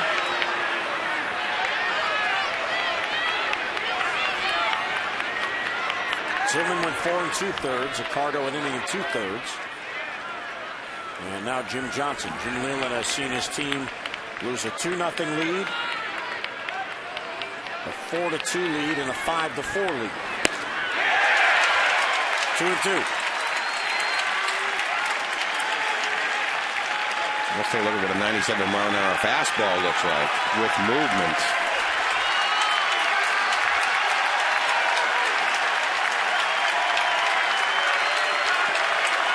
Two on, 2 down, 2-2 on Avila. Line foul in the crowd over the Tiger dugout.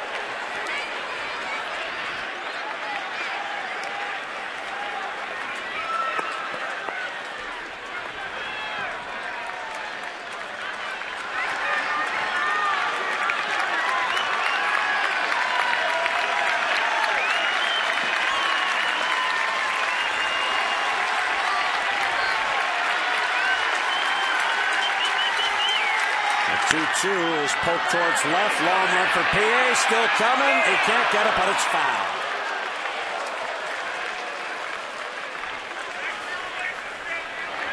With the series he had, that looked like it was going to fall in.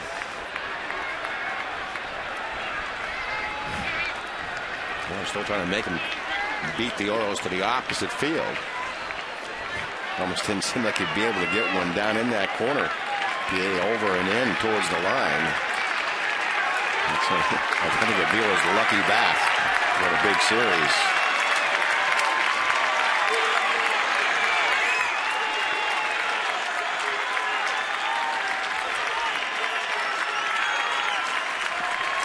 Well, 2-2 the count holding. Johnson trying to get the final out here in the 8th. And he got him. Blows a fastball by him. So Johnson gets the strikeout. The Tigers threaten but cannot score. Bottom of the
the season, CareFirst Blue Cross Blue Shield will contribute $50 to support the Living Classrooms Foundation. To date, the Orioles have drawn 15 walks for a total of $750.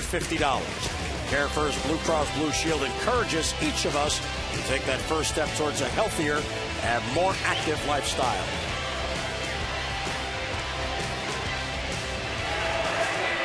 Jim Johnson, what a way to end that inning. 96-mile-an-hour fastball with a swing and a miss of Alex Avila.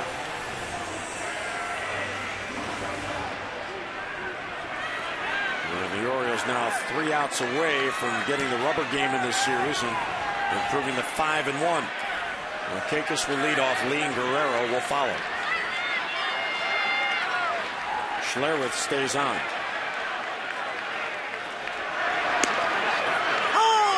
Breaking ball in there for a strike, 0-1. Nick is 0 for 2 on the night, but he drew a key walk in the 7th inning and came around to score. He has walked twice on the night.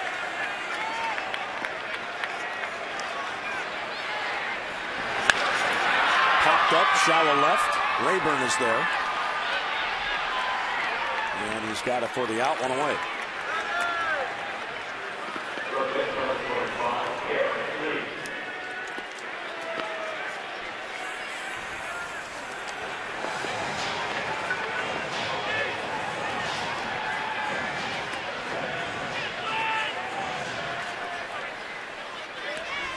Derek Lee is 0 for 3, but he's also drawn a walk. Every Oriole in the lineup has been on base somehow.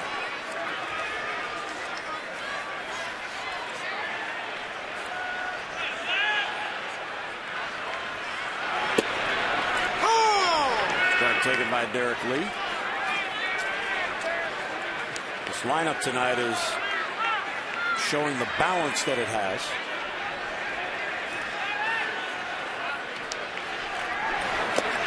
And also showing the balance and depth on the bench with Cesar Asturias stepping in and replacing Hardy tonight. Asturias has drawn a walk and he's also driven in a run with a single.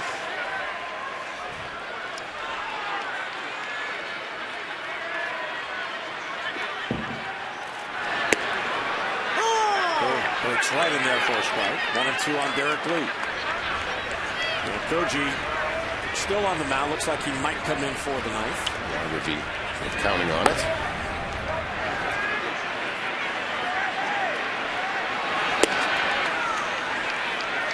Johnson has gone an inning and 2/3.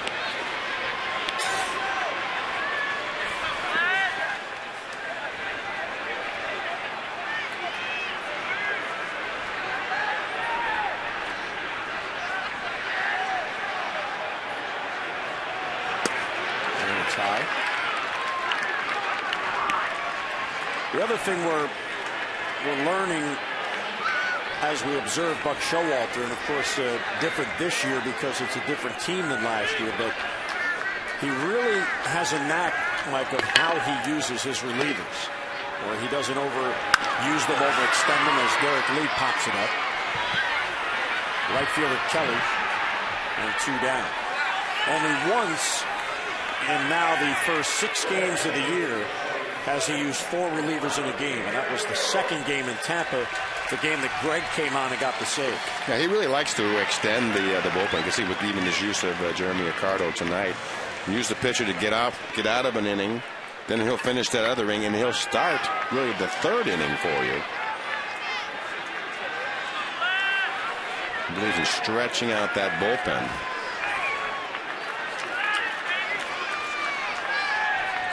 Here's Vladimir. Breaking ball for a strike. And we've seen him take 2 pitches now tonight. His 5th at bat. That's the 6th pitch he's seen tonight. I think this, and we've been keeping track. It might be the 2nd called strike without him swinging this year.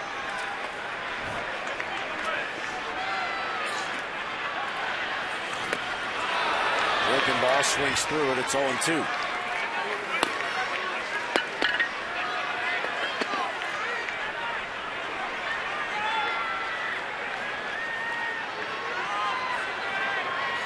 Texas here tomorrow night, 7:05. Zach Britton on the mound against the undefeated Rangers. 0-2 is cued foul over the Oriole dugout. So if the Orioles hold on here, you'll have the first place team in the AL East.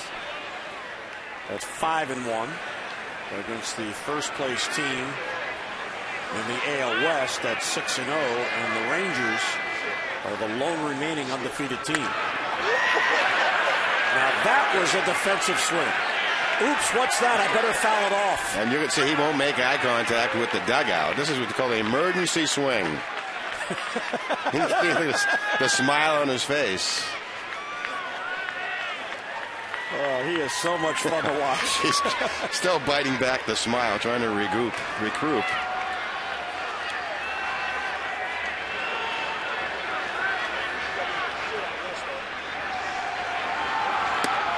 Check swing. As it rode in on him, they appeal to first. No swing.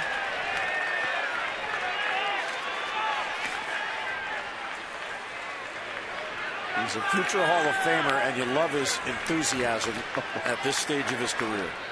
What a joy to watch him play. 1-2. And he got it. The breaking ball in the dirt. Avila missed him, so he fires to first, and that completes the at-bat. So the Orioles go 3 up, 3 down. Koji getting loose in the bullpen. We go to the 9th. The Orioles 3 outs away from the win.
Airlines. Find our fares online only at southwest.com. 9 runs on 10 hits for the Birds, 5 runs on 8 hits for the Tigers, and 1 error.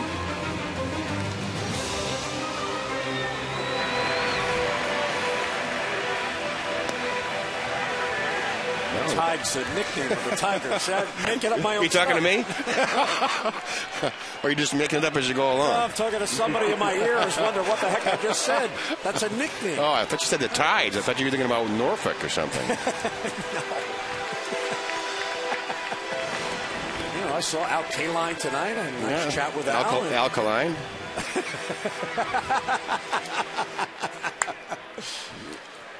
There was a Hall of Famer in the hallway earlier. There you go. There he was, Mr. Kaline. Here's Mr. Santiago against Koji.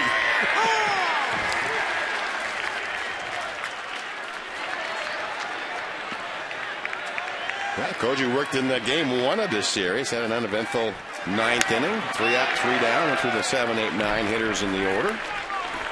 This time they face 9-1-2. They're going that relentless style of strike throwing.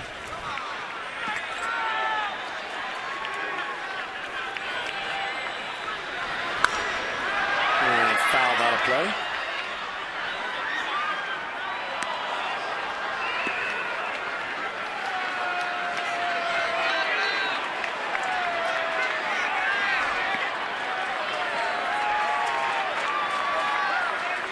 Santiago, the number 9 batter, takes a fastball high.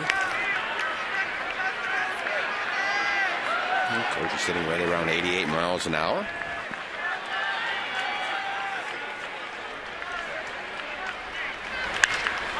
Line to left, he is there, moves in, has it for the out, 1 down. And let's get an update of the AT&T Player of the Game voting. Tough tonight. Adam Jones 48%, Vladdy 27%, and Mark Reynolds 25%. Still time for you to text in your vote. Have your voice heard. A, B, or C. The 51862. Amber and Rick will have the results coming up on O's Extra Post Game.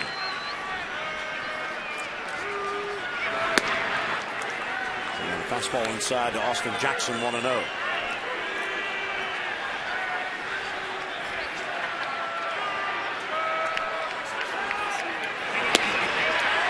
And a strike, 1-1.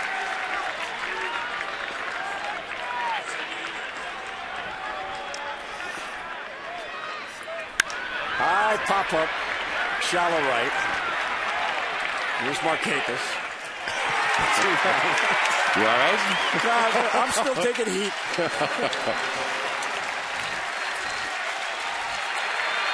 Remember Ernie Harwell? I do.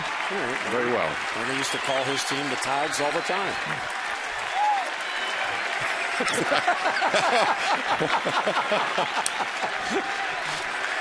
I'm trying so hard for somebody on my side. I'm not getting it anyway. Here's the last out, potentially, in Will Rhymes against Koji. And there's the strike.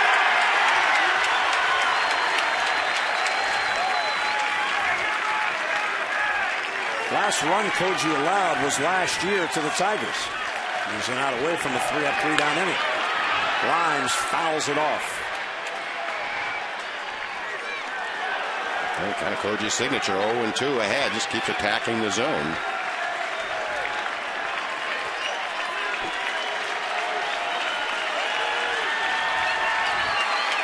The remaining fans on their feet on this chilly night. And he struck him out, and the Orioles win it. The Birds battle back all night long, get the rubber game of the series, and improve to 5-1 on the year. What a job by the bullpen tonight as the Orioles break it open with 2 in the 6th and 5 in the 7th. Final score at Camden Yards, Orioles 9, Tigers 5.